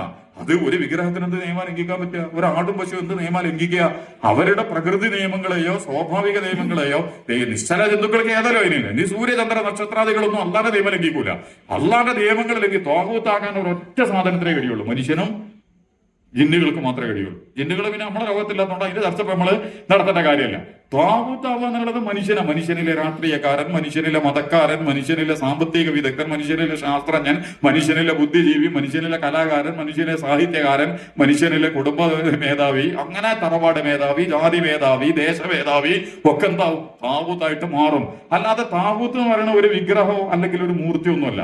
ഈ അങ്ങനെ വലിയ അതിക്രമങ്ങൾ സൃഷ്ടിച്ചുകൊണ്ടിരുന്ന ആളുകളായിരുന്നു ഇവർ എന്ന് ഖുർആൻ എടുത്ത് കാണിക്കുന്നുണ്ട്. അത് തഗൗഫിൽ ബിലാദ് വക്സറു ഫീഹൽ ഫസാദ്, കുഴപ്പങ്ങൾ മാത്രമാണ് അവർ നടത്തിയത്. NRC മുതല് മനുഷ്യനെ തല്ലിക്കൊല്ലുന്നത് മുതല് അവന്റെ പണവും അവന്റെ ജീവനും അപഹരിക്കാൻ പറ്റുന്ന നിയമങ്ങളും കരിനിയമങ്ങളും ഒക്കെ അവർ നടത്തി. ഇതൊക്കെ പറഞ്ഞിട്ടാണ് അള്ളാഹ് പറയുന്നത് കല്ലാവല്ലാതെ യതീം. ഈ നേരത്തെ പറഞ്ഞ നിസ്സഹായനാക്കപ്പെട്ട മനുഷ്യനോട് മാന്യതയുള്ള ഒരു പെരുമാറ്റവും ലോക സാമ്രാജ്യത്വമോ ലോക സയനിസമോ ലോക ഫാസിസമോ ഒന്നും ആ പൊതുസമൂഹത്തോട്, മുസ്ലിങ്ങൾ മാത്രമല്ല ഒരു മനുഷ്യനോടും ഒരു പരിഗണന അവർ കൊടുക്കണില്ല. വലാ തഹദൂന തആബിൽ മിസ്കീൻ. ഇനി സൂറത്ത് ഹാക്ക, അതുപോലെ തന്നെ സൂറത്തുൽ ഖലം, അതുപോലെ തന്നെ സൂറ മുദ്ദസിറിലൊക്കെ പറയുന്നുണ്ട് അവരെ മാലക്കും ഫീ സഖർ, നിങ്ങൾ നരകത്തിൽ പോകാനുള്ള കാര്യം. ഇതൊന്നും ഒരു സാധാരണക്കാരോടുള്ള വർത്താനല്ല, അധികാര ഭരണകൂടങ്ങളോടുള്ള വർത്താനം. നിങ്ങൾ നരകത്തിൽ പോകാനുള്ള കാരണം എന്താ? ഖാലൂ ലം നക മിനൽ മുസല്ലീൻ. അള്ളാഹ്ക്ക് കൊടുക്കേണ്ട ഒന്നും കൊടുത്തില്ല. യഥാർത്ഥത്തിൽ അള്ളാന്റെ ഇബാദത്ത് ചെയ്യുക എന്ന് പറയുന്നത് അള്ളാന്റെ അടിമത്ത് അംഗീകരിക്കാൻ. ഇവര് അള്ളാന്റെ അടിമത്ത് അംഗീകരിക്കണില്ലല്ലോ. അള്ളാന്റെ അടിമത്ത് അംഗീകരിക്കുന്നെങ്കിൽ പോലും അവരുടെ ഭൗതികമായ ലാഭത്തിന് വേണ്ടി മാത്രമാണ് അവർ അംഗീകരിക്കുന്നത്. മരണാനന്തര ജീവിതത്തെയോ അള്ളാഹുവിന്റെ അടിമയാണ് എന്നുള്ള ബോധത്തിൽ നിന്നുകൊണ്ടൊന്നും ഈ ഒരു സാധനമല്ല. അള്ളാഹ് കൊടുക്കേണ്ടത് വലാ തഹദൂന അലാ തആബിൽ മിസ്കീൻ. അഗതികൾക്കും അനാഥകൾക്കൊന്നും ഭക്ഷണം കൊടുക്കാൻ അവർ പ്രേരിപ്പിച്ചില്ല. യഥാർത്ഥത്തില് എല്ലാ മനുഷ്യരുടെയും അവകാശങ്ങളെ പൂർത്തീകരിച്ചു കൊടുക്കുന്ന അതിഗംഭീരമായ പ്രവർത്തനങ്ങൾക്കാണ് രാഷ്ട്രീയ പ്രവർത്തനം എന്ന് നമ്മൾ പറയണത്. അതുകൊണ്ട് തന്നെ അത് പിന്നെ പ്രവാചകന്മാരുടെ പ്രബോധന പ്രവർത്തനം എടുത്താലും നിങ്ങൾക്ക് മനസ്സിലാവും. മാലക്കും ഈ ഇലാഹിന് വൈറുഹോ, അല്ലാണ് കേട്ടോ ഇലാഹ്. കാരണം എല്ലാത്തിനും മർമ്മതാണ്. നിങ്ങൾ രാഷ്ട്രീയത്തിന് ഇലാഹാക്കരുത്, മതത്തിനെ ഇലാഹാക്കരുത്, സമുദായത്തെ ഇലാഹാക്കരുത്, ജാതിയെ ഇലാഹാക്കരുത്, പാർട്ടിയെ ഇലാഹാക്കരുത്, വ്യക്തികളെ ഇലാഹാക്കരുത്, കുടുംബത്തിനെ ഇലാഹാക്കരുത്, ദേശീയ വംശീയ വർഗീയ ഒന്നിനും നിങ്ങൾ ഇലാഹാക്കി വെക്കരുത്. നിങ്ങളും സ്വയം ഇലാഹാക്കരുത്. ഞാനാണ് വലിയവൻ എന്ന ബോധത്തിലേക്ക് നിങ്ങൾ പോകരുത്. നിങ്ങളുടെ ഇലാഹ് ആരാണ്? അള്ളാഹുവാണ്. ഇതാണ് ലാ ഇലാഹ ഇല്ലല്ലാഹ് എന്ന് പറഞ്ഞതിന്റെ അർത്ഥം. അതിന്റെ വിശദാംശങ്ങളിലേക്ക് നമ്മൾ പോടില്ല. പിന്നെ മുഹമ്മദ് റസൂലുള്ളാഹിയാണ്. മുഹമ്മദ് നബി അംഗീകരിക്കാത്ത ഒന്നിനും നിങ്ങൾ അംഗീകരിക്കാൻ പാടില്ല. ഈ ഷഹാദത്തിന്റെ മർമ്മങ്ങളിൽ ഒന്നാണുള്ളത്. മുഹമ്മദ് നബിനെ അംഗീകരിച്ചവരൊക്കെ നിങ്ങൾക്ക് അംഗീകരിക്കാം. മുഹമ്മദ് നബി അംഗീകരിക്കാത്ത ഒരു കാര്യം എന്ന് പറഞ്ഞ മുഹമ്മദ് നബി മാത്രമല്ല, ഇബ്രാഹിം നബി, ഈസാ നബി, മൂസാ നബി, ലോകത്തിലെ പ്രവാചകന്മാർ പറഞ്ഞതിന് വിപരീതമായിട്ട് ഭൂരിപക്ഷമോ ന്യൂനപക്ഷമോ മതങ്ങളോ സമുദായങ്ങളോ ഒന്നും പറഞ്ഞാൽ നിങ്ങൾ അംഗീകരിക്കാൻ പാടില്ല. നിങ്ങൾ അംഗീകരിക്കാൻ അള്ളാഹുവിന്റെ റസൂലുമാർ എന്താണ് പറഞ്ഞിട്ടുള്ളത്, അഷ്റഫുൽ ഖൽഖ് എന്താണ് പറഞ്ഞിട്ടുള്ളത്, ഇത് മാത്രമേ നിങ്ങൾ അംഗീകരിക്കാൻ പാടുള്ളൂ. ഇത് ഉലൂഹിയത്തിന്റെ ഗംഭീരമായ മർമ്മമാണ്. ഇത് കഴിഞ്ഞ ഉടനെ പിന്നെ പറയുന്ന വർത്തമാനങ്ങളൊക്കെ എന്താ? സാമ്പത്തികം, സാംസ്കാരികം, സാമൂഹികം, പാരിസ്ഥിതികം, അതുപോലെ തന്നെ സദാചാരം, ഇങ്ങനെ തുടങ്ങുന്ന വിഷയങ്ങളെ കുറിച്ചാണ് തൊട്ടടുത്ത നിമിഷത്തിൽ ഓരോ പ്രവാചകന്മാരും, ഹൂദ് നബി, സോലഹ് നബി, ഷുഐബ് നബി, എല്ലാ നബിമാരെ 7 പ്രവാചകന്മാരുടെ ചരിത്രം കൂടെ വിശദീകരിക്കുന്നുണ്ട്. സൂറത്തുൽ അറാഫിലും ഹൂദിലും ഷോറാവിലും ഒക്കെ അതുണ്ട്. നിങ്ങളൊന്ന് എടുത്തിട്ട് പരിശോധിച്ചോണ്ട്. ഈ അള്ളാഹുവാണ് ഇലാഹു എന്ന് പറഞ്ഞിട്ട് ഞാൻ അള്ളാന്റെ റസൂലാണെന്ന് പറഞ്ഞതിന് ശേഷം പിന്നെ പറയുന്ന വർത്താനം എന്താണ്? ഔഫുൽ മിക്യാൽ വൽ മീസാൻ. അളവിലെ തൂക്കത്തിൽ നിങ്ങൾ തട്ടിപ്പ് നടത്താൻ പാടില്ല. അളവിലും അതിനൊക്കെ ഭയങ്കര വ്യാഖ്യാനങ്ങൾ ആവശ്യമുള്ളതാണ്. നമ്മൾ വിചാരിക്കണ പോലെ നിസ്സാരമായ ഒരു തുലാസിൽ 100 ഗ്രാമോ 50 ഗ്രാമോ തൂക്കണ പരിപാടിയായിട്ട് ബന്ധപ്പെട്ട സാധനം ആഗോള കോർപ്പറേറ്റ് ഭീമന്മാർ വിപണിയെ വെച്ചുകൊണ്ട് കളിക്കുന്ന അതിമാരകമായ കളികൾ, ഷെയർ മാർക്കറ്റ്, ഓഹരി മാർക്കറ്റ്, പലിശ കച്ചവടം, അതുപോലെ തന്നെ വിലക്കയറ്റം, നാണയങ്ങളുടെ വില കുറക്കലുകള്, കൂട്ടലുകള്, ഇങ്ങനെയൊക്കെ തുടങ്ങുക. വൈലുല്ലിൽ മുത്തഫിഫീൻ അല്ലദീന ഇദക്താലു അലന്നാസി, നമ്മുടെ അടുത്ത് നിന്ന് നല്ലോണം എണ്ണി വാങ്ങുക, എന്നാൽ നമ്മളെ പൈസക്ക് ഒരു മാർക്കറ്റും ഇല്ല. ഇങ്ങനെയൊക്കെ തുടങ്ങിയിട്ട് പണത്തിന്റെ കാര്യങ്ങളിൽ മുതൽ വിഭവങ്ങളിലടക്കം നമ്മൾ വിചാരിക്കുന്നത്. അപ്പൊ ഞാൻ പറഞ്ഞതെന്ന് വെച്ചാൽ പ്രവാചകന്മാർ കൈകാര്യം ചെയ്തിട്ടുള്ള ഗംഭീരമായ വിഷയങ്ങൾ അതായിരുന്നു. ഇതാണ് ശരിക്കും പൊളിറ്റിക്കൽ വിഷയങ്ങൾ എന്ന് പറയുന്നത്.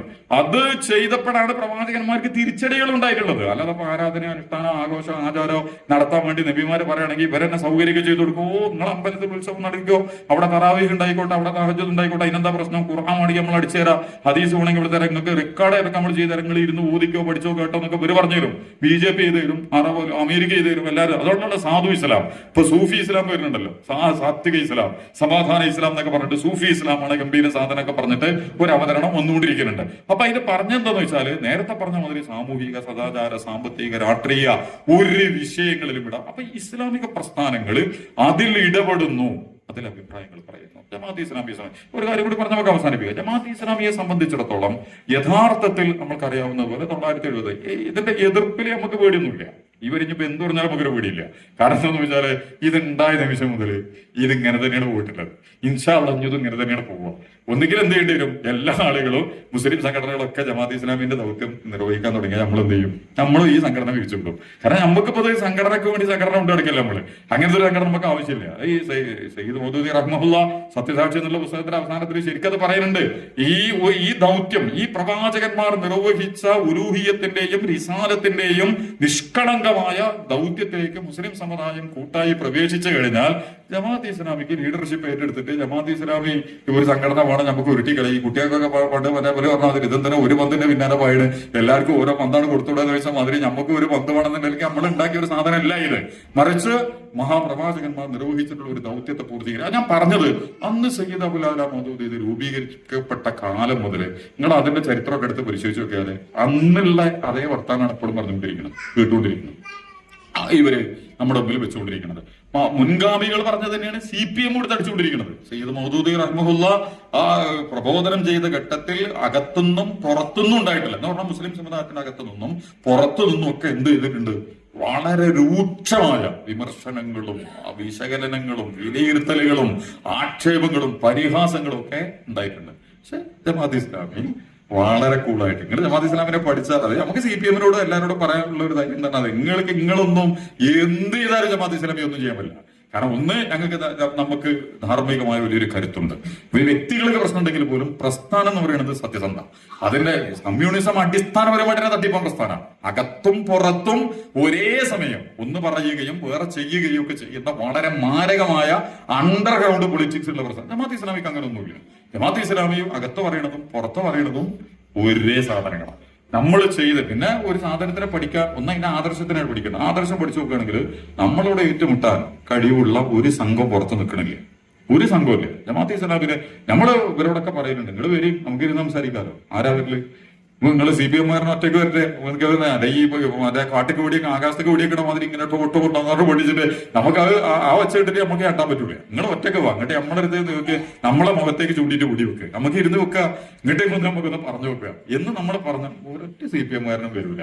നിങ്ങളൊന്ന് പരീക്ഷിച്ചു നോക്കണം. ഈ പരിസരത്തൊക്കെ CPM ഒന്ന് രണ്ട് പ്രശ്നമുണ്ട്. ഒന്ന്, പുതിയ CPM എന്തില്ല, വിവരങ്ങളില്ല. സോഷ്യൽ മീഡിയ കുളത്തിൽ മാത്രം ജീവിക്കുന്ന തവളകളാണ് അവർ. അതിന്റെ അപ്പുറത്ത് തോടുണ്ടെന്നും അതിന്റെ അപ്പുറത്ത് പുഴയുണ്ടെന്നും അതിന്റെ അപ്പുറത്ത് സമുദ്രം ഉണ്ടെന്നും സമുദ്രത്തിനപ്പുറം ഭൂമിയുണ്ടെന്നും ഭൂമിക്കപ്പുറം സൗരയൂഥം ഉണ്ടെന്നും സൗരയൂഥത്തിനപ്പുറം മിൽക്കി വേയും സൗരയൂഥങ്ങളും പ്രപഞ്ചം ഉണ്ടെന്നും ആർക്കറിയില്ല. പിന്നെ വിചാരം ഈ ഒരു കുളത്തിലേക്ക് കിടക്കണം. അത് പുതിയ CPM അനുഭവിക്കുന്ന ഒരു. അതുകൊണ്ട് RSS എങ്ങനെയാണോ അണികളെ പിടിച്ചു നിർത്തുന്നത് അതേപോലെയാണ് പുതിയ കാലത്തെ CPM. ബുദ്ധിപരമായ വ്യായാമങ്ങളോ സംവാദവും സംഭാഷണങ്ങളും അവതരണങ്ങളും ഒക്കെ നടത്തുന്നതിന് പകരം ഏകപക്ഷീയമായ കടന്നാക്രമണങ്ങളിലൂടെയും പ്രോപ്പഗണ്ട പ്രചരണ മെഷീനറി സംവിധാനങ്ങളൊക്കെ ഉപയോഗിച്ച് കാണ്ടടച്ച് വെടിവെക്കുക എന്നുള്ളതല്ലാതെ വ്യക്തിപരമായിട്ടോ അല്ലെങ്കിൽ സംഘടിതമായിട്ടോ ഇരുന്നിട്ടോ ഒരു നല്ല സംവാദങ്ങൾ, നല്ല വർത്തമാനങ്ങൾ, നല്ല ചർച്ചകൾ നടത്താൻ ആരും സന്നദ്ധമാവണില്ല. ഈ സംഘങ്ങൾ വരുന്നില്ല. നമുക്ക് ധൈര്യം, നിങ്ങൾ വരും, നമുക്കിത് സംസാരിക്കാം. എന്താണ് നിങ്ങൾക്ക് പറയാനുള്ളത്? അപ്പൊ നമ്മൾ നേരത്തെ പറഞ്ഞ മാതിരി അതേപോലെ നിങ്ങൾ ഇസ്ലാമിക ഭരണം കൊണ്ടുവരാനാണ്. ഇസ്ലാമിക ഭരണം അപ്പൊ നാളിപ്പോ ആരോ സംസാരിക്കുന്നതിനാണ് ഇതെന്നറിയില്ല നിങ്ങള് മറ്റേ ഈ എന്താണ് ഈ കാരശ്ശേരി മാസ്റ്ററോട് ചോദിച്ചു, മനുസ്മൃതി വരുന്ന പോലെ തന്നെ ഖുർആൻ നമ്മൾ എതിരാണ്. മനുസ്മൃതി വരാൻ പറ്റൂല, ഖുർആനും വരാൻ പറ്റൂല. അപ്പൊ അതിന്റെ കൂടെ ഒരാള് മൂലധനം വരാൻ പറ്റൂല. അതും കൂടി നിങ്ങൾ പറയും. പിന്നെ ഏതാണ് വേണ്ടത്? മൂലധനം വരാൻ പറ്റൂല എന്ന് പറയണ്ടേ? അല്ലാതെ അപ്പൊ വളരെ രസകരമായ ഒരു സാമീകരണം ഇവര് നടത്തണം. ഖുർആനും മനുസ്മൃതിക്ക് പോലും ചില നന്മകളുണ്ട്. അത് നമ്മൾ വേറെ പഠിക്കണം. അതിന്റെ കയ്യേറ്റങ്ങൾ നടന്നുകൊണ്ടുള്ള വഷളത്തരങ്ങൾ അതിലുണ്ട്. അതതിനെ ഉരുത്തിരിച്ചെടുക്കേണ്ടി വരും. അതിന്റെ അപ്പുറത്തേക്ക് ചില മൂല്യപരമായ അടിസ്ഥാനപരമായ നന്മകളും കാരണം ലോകവേദങ്ങളിലൊക്കെ ഉണ്ട്. ഖുർആനിൽ പിന്നെ നന്മകളേ ഉള്ളൂ, നന്മകൾ മാത്രമേ ഉള്ളൂ. തിന്മകൾ നമുക്കൊന്നും കാണാൻ കഴിയില്ല. യുദ്ധിക്കോ യുദ്ധിക്കോ അതുപോലെ തന്നെ നിലപാടുകൾക്കോ സാമൂഹിക സംവിധാനങ്ങൾക്കോ എതിര് നിൽക്കുന്ന ഒരു സാധനം. മറ്റേ പുരോഹിതന്മാരും രാഷ്ട്രീയക്കാരും ജാതി മതവർഗ സമുദായങ്ങളൊക്കെ അവരുടെ താല്പര്യാനുസരത്താണ് സ്വന്തം ലാഭത്തിന് വേണ്ടി പലതും എഴുതിണ്ടാക്കിയിട്ട് ഇതൊക്കെ ദൈവത്തിൻ്റെതാണ് എന്ന് പറഞ്ഞിട്ട് പാടിയും ആഘോഷപൂർവ്വം ഒക്കെ പറഞ്ഞിട്ട് ജനങ്ങളെ വിഡ്ഢീകരിക്കുന്ന പണി. അത് തിരിച്ചറിയാൻ നമുക്ക് പറ്റും. പക്ഷെ ഇവര് പറയുമ്പോ എന്ത് ചെയ്യും? ഈ മനുസ്മൃതി വരികയാണ്, ഇതാണ് ഇനി വരാൻ പോണത്. ജമാഅത്ത് ഇസ്ലാം ഈ ഖുർആൻ അനുസരിച്ചല്ലേ? ഖുർആൻ അനുസരിച്ച് വരികയാണെങ്കിൽ എന്താ പ്രശ്നം? ഖുർആനിൽ എന്താണ് പ്രശ്നം? CPM നമുക്ക് ചോദിക്കാനുള്ളത് ഇസ്ലാമിന്റെ ഏത് കണ്ടന്റാണ് നിങ്ങളെ പ്രശ്നം? ഇസ്ലാമിന്റെ ഇപ്പൊ നിങ്ങള് കമ്മ്യൂണിസം വന്നാല് ഭയങ്കരമായ സാർവലൗകികതയും മാനവികതയും മതേതരത്തൊക്കെ പൂത്തുപൊലയും എന്നൊക്കെ അല്ല അനുഗ്രഹിച്ചിട്ട് അങ്ങനെ പറയലും കേട്ടോ. അപ്പൊ സംഭവിക്കണം എന്താന്ന് വെച്ചാല് കോൺഗ്രസ് എന്ന് പോയതിനേക്കാൾ വേഗത്തിൽ ഒരു ഒറ്റ കോൺഗ്രസിലേക്കോ മറ്റു സെക്യുലർ പ്രസ്ഥാനങ്ങളിലേക്കോ പോണില്ല. സംഘപരിവാരത്തിന് അകത്തളങ്ങളിലേക്കാണ് CPM-ന്റെ പ്രവർത്തകന്മാർ വളരെ പെട്ടെന്ന് പോകുന്ന മുഴുവൻ BJP-ക്കും RSS-ക്കും. എന്ത് സെക്യുലറിസമാണ് ഇവർ മനുഷ്യരെ പഠിപ്പിച്ചിട്ടുള്ളത്? എങ്ങനെയാണ് ഇവർ പഠിപ്പിച്ചിട്ടുള്ളത്? ഇവര് വിതച്ച വിഷവിത്തുകള് വളരെ പെട്ടെന്ന് വളരാനും വികസിക്കാനും ഒക്കെ അവസരം കിട്ടുന്നത് സംഘപരിവാരത്തിന്റെ നിലങ്ങളിലാണ്. ഇത് നന്നായിട്ട് വളരാനും വികസിക്കാനും അവസരം ലഭിച്ചുകൊണ്ടിരിക്കുന്നത്. നമ്മളെ സംബന്ധിച്ചിടത്തോളം അത്തരം ഒരു സ്വഭാവത്തില് മനുഷ്യനെ എതിരാളിയാക്കി എന്നിട്ട് അവരോട് ശത്രുത നിറഞ്ഞ് എന്നിട്ട് അവരെ തോൽപ്പിക്കാനുള്ള ഒരു തരം എന്താണ് പറയാ സംഘർഷങ്ങളൊക്കെ ആയിട്ട് നമുക്ക് അങ്ങനത്തെ പ്രശ്നങ്ങളൊന്നുമില്ലല്ലോ. ഓർക്ക് വേണമെങ്കിൽ അവരെടുത്താൽ മതി. നമ്മളിങ്ങനെ പറഞ്ഞുകൊണ്ടിരിക്കും, എടുത്തിട്ടില്ലെങ്കിൽ നിങ്ങൾക്ക് പോയി, ഞങ്ങൾക്കൊന്നും പോകാനില്ല. നമുക്ക് എന്താ പോകാനുള്ളത്? നമുക്കിപ്പോ എന്താണെങ്കിലും പോകാനില്ല. കാരണം നമുക്ക് എന്താണെങ്കിലും ലാഭം. അപ്പൊ ഞാൻ പറഞ്ഞതിന്റെ അർത്ഥം എന്താണെന്ന് വെച്ചാല് നമുക്ക് അവരുമായിട്ടുള്ള ഒരു സംവാദത്തിനോ കൈമാറ്റത്തിനോ പങ്കുവെപ്പിനോ നമ്മളെ അലട്ടിക്കൊണ്ടിരിക്കുന്ന ഒരു സാധനവും നമ്മുടെ കയ്യിലില്ല. ധൈര്യത്തിന് നമുക്ക് അവരെ വിളിക്കാൻ കഴിയും. ഈ മതരാഷ്ട്രവാദം മുതൽ എന്താണ് ദൈവിക വർഗീയ ഭീകരവാദം അതൊക്കെ പിന്നെ നമുക്കറിയാവുന്നതുപോലെ ഒരു വലിയ പ്രോപ്പഗണ്ട മിഷനറി സംവിധാനങ്ങൾ വെച്ചിട്ട് നടത്തിക്കൊണ്ട് ഇസ്ലാമിന് തന്നെ വെച്ച് ഇവർ നടത്തിക്കൊണ്ടിരിക്കുന്ന പരിപാടിയാണത്. ലോക മുസ്ലിമീങ്ങളെ തന്നെ ഇരുട്ടിൽ നിർത്താൻ. അത് നമ്മൾ നേരത്തെ പറഞ്ഞ സയനിസത്തിന്റെ ഏറ്റവും പ്രധാന കാരണം സയനിസത്തിന് അറിയാം ഈ അവരുടെ അജണ്ടകളെ തോൽപ്പിക്കാൻ കഴിയുന്ന സംഘം ഇസ്ലാമിക നവോത്ഥാന പ്രസ്ഥാനങ്ങളൊക്കെ. അതുകൊണ്ട് ആ നവോത്ഥാന പ്രസ്ഥാനങ്ങളെ കൈകാര്യം ചെയ്യുമ്പോൾ ഓരോ മുസ്ലിമിനെയും അപരിചിതനും അപരിഷ്കൃതനും അഥവാ അകറ്റപ്പെടേണ്ടവനും ഭയപ്പെടേണ്ടവനുമാണ് എന്നുള്ള ഒരു വലിയ ക്യാൻവാസ് ലോകത്ത് ഉണ്ടാക്കിയെടുക്കണം. അതിനുള്ള വലിയ പണിയാണ് അവര് നടത്തിക്കൊണ്ട്. ആ നടത്തിയ പണി തന്നെയാണ് ജമാഅത്ത് ഇസ്ലാമിയെ മുന്നിൽ വെച്ച് കേരളത്തിലെ മുസ്ലിം സമൂഹത്തിനെ മാപ്പുസാക്ഷിയാക്കി വെച്ച് ഈ വർത്തമാനങ്ങൾ ഇവര് പറഞ്ഞുകൊണ്ടിരിക്കുന്നത്. ഞാൻ അതുകൂടി പറഞ്ഞ അവസാനിപ്പിക്കും. യഥാർത്ഥത്തിൽ നമ്മൾക്ക് പേടിക്കേണ്ട ഈ തെരഞ്ഞെടുപ്പില് RSS-ന്റെ കളിയും CPM-ന്റെ കളിയും വേറെ സംഗതി. പൊളിറ്റിക്കലി അത് കേരളത്തിൽ ഉണ്ടാക്കുന്ന പരിക്ക് വളരെ മാരകമായിരിക്കും സാമൂഹിക ഘടനയിൽ. കാരണം വർഗീയ സാമുദായിക ധ്രുവീകരണത്തിലേക്കും കലാപങ്ങളിലേക്കൊക്കെ തെരുത്ത് ഈ വെള്ളാപ്പള്ളി ഇതിങ്ങനെ പറയുമ്പോൾ നമുക്ക് തോന്നുന്നുണ്ട് എവിടെയോ ഒരു ഘട്ടത്തിൽ കേരളത്തിൽ എന്തോന്ന് ആസൂത്രണം ചെയ്യാനുള്ള വലിയ മറ്റു ഭാഗങ്ങളിൽ നടക്കുന്നതിനേക്കാൾ സമർത്ഥമായി എന്തെങ്കിലുമൊക്കെ ഉള്ളിൽ നിന്ന് വേവിച്ച് ഒരു സാമൂഹിക സംഘർഷങ്ങളിലേക്ക് മലയാളിയെ കൊണ്ടുപോകാനുള്ള ഗംഭീരമായൊരു വർക്ക് RSS റിമോട്ട് ചെയ്തുകൊണ്ടിരിക്കുന്നുണ്ടെന്നാണ് നമ്മൾ കാണേണ്ടത്. പണ്ട് എനിക്ക് ഇയാള് പറഞ്ഞല്ലോ എന്താണ് കേരളം ഭീകരവാദത്തിന്റെയും മയക്കുമരുന്നിന്റെയും തലസ്ഥാനാണെന്ന്. പാർലമെന്റിൽ വെച്ചിട്ടാണ് നമ്മുടെ അമിത്ഷാ പറയുന്നത്. അയാളത് പറഞ്ഞ അതിന്റെ അർത്ഥം എന്താ വെച്ചാൽ ഓരായി തീരുമാനിച്ചിരിക്കണമെന്ന് നമ്മൾ മനസ്സിലാക്കേണ്ടത്. അതിന്റെ മറുപുറം അതായത് അമിത്ഷാ പറയുന്നത് കേരളം മയക്കുമരുന്നിന്റെയും തീവ്രവാദത്തിന്റെയും ഭീകരവാദത്തിന്റെയും കേന്ദ്രമായി മാറുന്നു എന്ന് പറഞ്ഞാൽ അതിനെ തിരുത്തി നേരപ്പുറത്തേക്ക് വായിച്ചാൽ മതി. എന്ന് വായിച്ചാൽ അതിന്റെ അർത്ഥം എന്താ? കേരളത്തിലെ മയക്കുമരുന്നിന്റെയും കേരളത്തെ ഭീകരവാദ വർഗീയ പ്രവർത്തനങ്ങളുടെയും കേന്ദ്രമാക്കി മാറ്റാൻ RSS തീരുമാനിച്ചിട്ടുണ്ട്. അതാണ് നമ്മളതിനെ ഇങ്ങോട്ടിട്ടത് നേരെ അങ്ങോട്ട് വെച്ചിട്ട് വായിച്ചെടുത്താൽ മതി എന്നതുപോലെ ഇവര് ഇപ്പൊ ഈ മലപ്പുറം ജില്ലയും കേരളത്തിലെ സാമൂഹിക അന്തരീക്ഷം മുസ്ലിം സമുദായത്തിനെ മാറ്റി വെച്ചിട്ടൊക്കെ ഒരു പണി നടത്തുമ്പോൾ തന്നെ നമ്മളെ സംബന്ധിച്ചിടത്തോളം ഇപ്പോഴത്തെ ഈ ഒരു തെരഞ്ഞെടുപ്പ് വിശകലനം വെച്ച് നോക്കിയാൽ കേരളത്തിൽ നേരത്തെ പറഞ്ഞ പ്രശ്നങ്ങൾ ഉള്ളപ്പോൾ തന്നെ 60 മണ്ഡലങ്ങളും ഞങ്ങൾക്കൊരു 10-12 കിട്ടിയാൽ മതിയോ. അതാണ് സംഘപരിവാരമായിട്ട് ഡീൽ ചെയ്തിട്ട് ചിലപ്പോൾ ഈ മെഷീനും കൂടി ഉണ്ടെങ്കിൽ പിന്നെ വളരെ ഭംഗിയായിട്ട് നടക്കും. മെഷീന് കേരളത്തിലും വർക്ക് ചെയ്യാനാണ് സാധ്യത. EVM മെഷീൻ അതിന്റെ ഏറ്റവും ആദ്യത്തെ കള്ളക്കളി നടത്തിയത് കേരളത്തിലാണ് ആദ്യം പരീക്ഷിച്ചത്. അന്ന് തന്നെ അതിന്റെ കള്ളക്കളി അത് നടത്തിയിട്ടുണ്ട്. ഇനിയിപ്പോ വരാൻ പോകുന്ന ഇലക്ഷനിൽ CPM-ഉം ഇവരും കൂടി ധാരം കൂടി എത്തിക്കിട്ടുണ്ടെങ്കിൽ വളരെ സമർത്ഥമായിട്ട് അടുത്ത ഇലക്ഷനിൽ എന്ത് ചെയ്യാൻ പറ്റും? ഈ ഒരു സംവിധാനത്തെ ഉപയോഗിച്ച് കേരളത്തിലെ തെരഞ്ഞെടുപ്പിനെ അട്ടിമറിക്കാൻ പോലും ചിലപ്പോൾ അങ്ങനെ അല്ലാതെ തന്നെ 10-12 അങ്ങോട്ടും ഇങ്ങോട്ടും കൊടുക്കലും വാങ്ങലും നടത്തിയാൽ നമ്മൾ നേരത്തെ പറഞ്ഞ 60-ഉം പിന്നെ ഒരു 10-ഉം കൂടി കിട്ടിയാൽ എന്ത് ചെയ്യും? അത് ഒരു അഡ്ജസ്റ്റ്മെന്റ് സ്വഭാവത്തിൽ അവിടെ ഇവിടെ മാറ്റി കച്ചവടം ചെയ്ത് കഴിഞ്ഞാൽ CPM-ന് തന്നെ അധികാരത്തിൽ വരും. CPM അധികാരത്തിൽ വന്നാൽ നമുക്കറിയാം പിന്നെ കോൺഗ്രസ് ഉണ്ടാവില്ല, CPM ഉണ്ടാവില്ല. എവിടെയൊക്കെ സംഘപരിവാർ രംഗത്ത് വന്നിട്ടുണ്ടോ അവിടെയൊക്കെ അവിടുത്തെ പ്രാദേശിക പ്രസ്ഥാനങ്ങളെയും മുഖ്യധാരാ രാഷ്ട്രീയ പ്രസ്ഥാനങ്ങളെയും അടിവേരറുത്തിട്ടാണ് പിന്നീട് എന്ത് ചെയ്യുന്നത്? അവര് അതിഗംഭീരമായ വളർച്ച അതിന് ഭൗതികമായിട്ടും അതുപോലെ തന്നെ ബുദ്ധിപരമായിട്ടും വേറെ പ്രായോഗികമായിട്ടും ഒക്കെ ഉള്ള ധാരാളം വർക്കുകൾ അവര് ഇത് ചെയ്യും. അപ്പൊ ഇനി CPM-നാണ് അധികാരത്തിൽ കേരളത്തിൽ വരാൻ പോകുന്നതെങ്കിൽ CPM-ന്റെ അന്ത്യവകാശിയായിരിക്കും. അതുപോലെ തന്നെ കേരളത്തിലെ മതേതര പ്രസ്ഥാനങ്ങളുടെയും ഒപ്പിച്ച പ്രതിസന്ധിയായിട്ട് അത് മാറും. അതേസമയം നമ്മളെ സംബന്ധിച്ചിടത്തോളം ഈ തെരഞ്ഞെടുപ്പ് അതിന്റെ കണക്കും അതിന്റെ സ്വഭാവങ്ങളും ഒക്കെ പരിശോധിച്ചാൽ കേരളത്തിലെ പൊതുസമൂഹം പെട്ടെന്നൊന്നും വഴങ്ങിക്കൊടുക്കാൻ സാധ്യതയില്ലാത്തവണ്ണം മറിച്ച് ചിന്തിക്കുന്നവരും തിരിച്ചു പ്രതികരിക്കുന്നവരും, പ്രത്യേകിച്ച് ന്യൂ ജനറേഷനിലൊക്കെ നമ്മൾ വിചാരിച്ചത് ഇവരുടെ ഈ മഹാപ്രചരണമൊക്കെ ഏറ്റെടുത്തിട്ട് ഒരു ഗംഭീരമായ സ്വഭാവത്തിൽ മലയാളി ഹിന്ദുത്വ കമ്മ്യൂണിസ്റ്റ് സംവിധാനങ്ങൾക്ക് അനുസൃതമായ ഒരു നടപടിക്രമത്തിലേക്ക് പോകും എന്ന് നമ്മളൊക്കെ ഉള്ളിൽ ആശങ്കപ്പെട്ട ഒരു ഘട്ടത്തിലും കേരളത്തിലെ മലയാളി സമൂഹം വളരെ ഉന്നതമായ സ്വഭാവത്തിലാണ് ഇതിനോട് പ്രതികരിച്ചിട്ടുള്ളത്.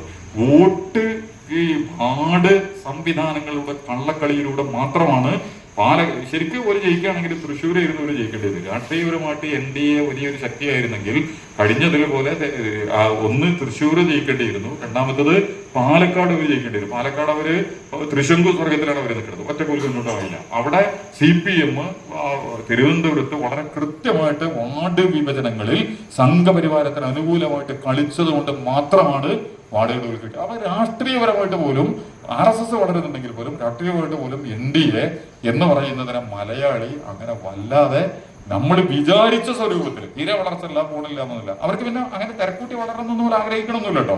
ഒരു ക്ഷമ, കാരണം ഓർക്ക് പോലെ കേരളം എന്ന് പറഞ്ഞാൽ ഭയങ്കര സാധനമൊന്നുമല്ല അവരെ മുമ്പിൽ. അവർക്ക് പിടിച്ചിട്ട് കാരണം തട്ടിയാൽ മതി.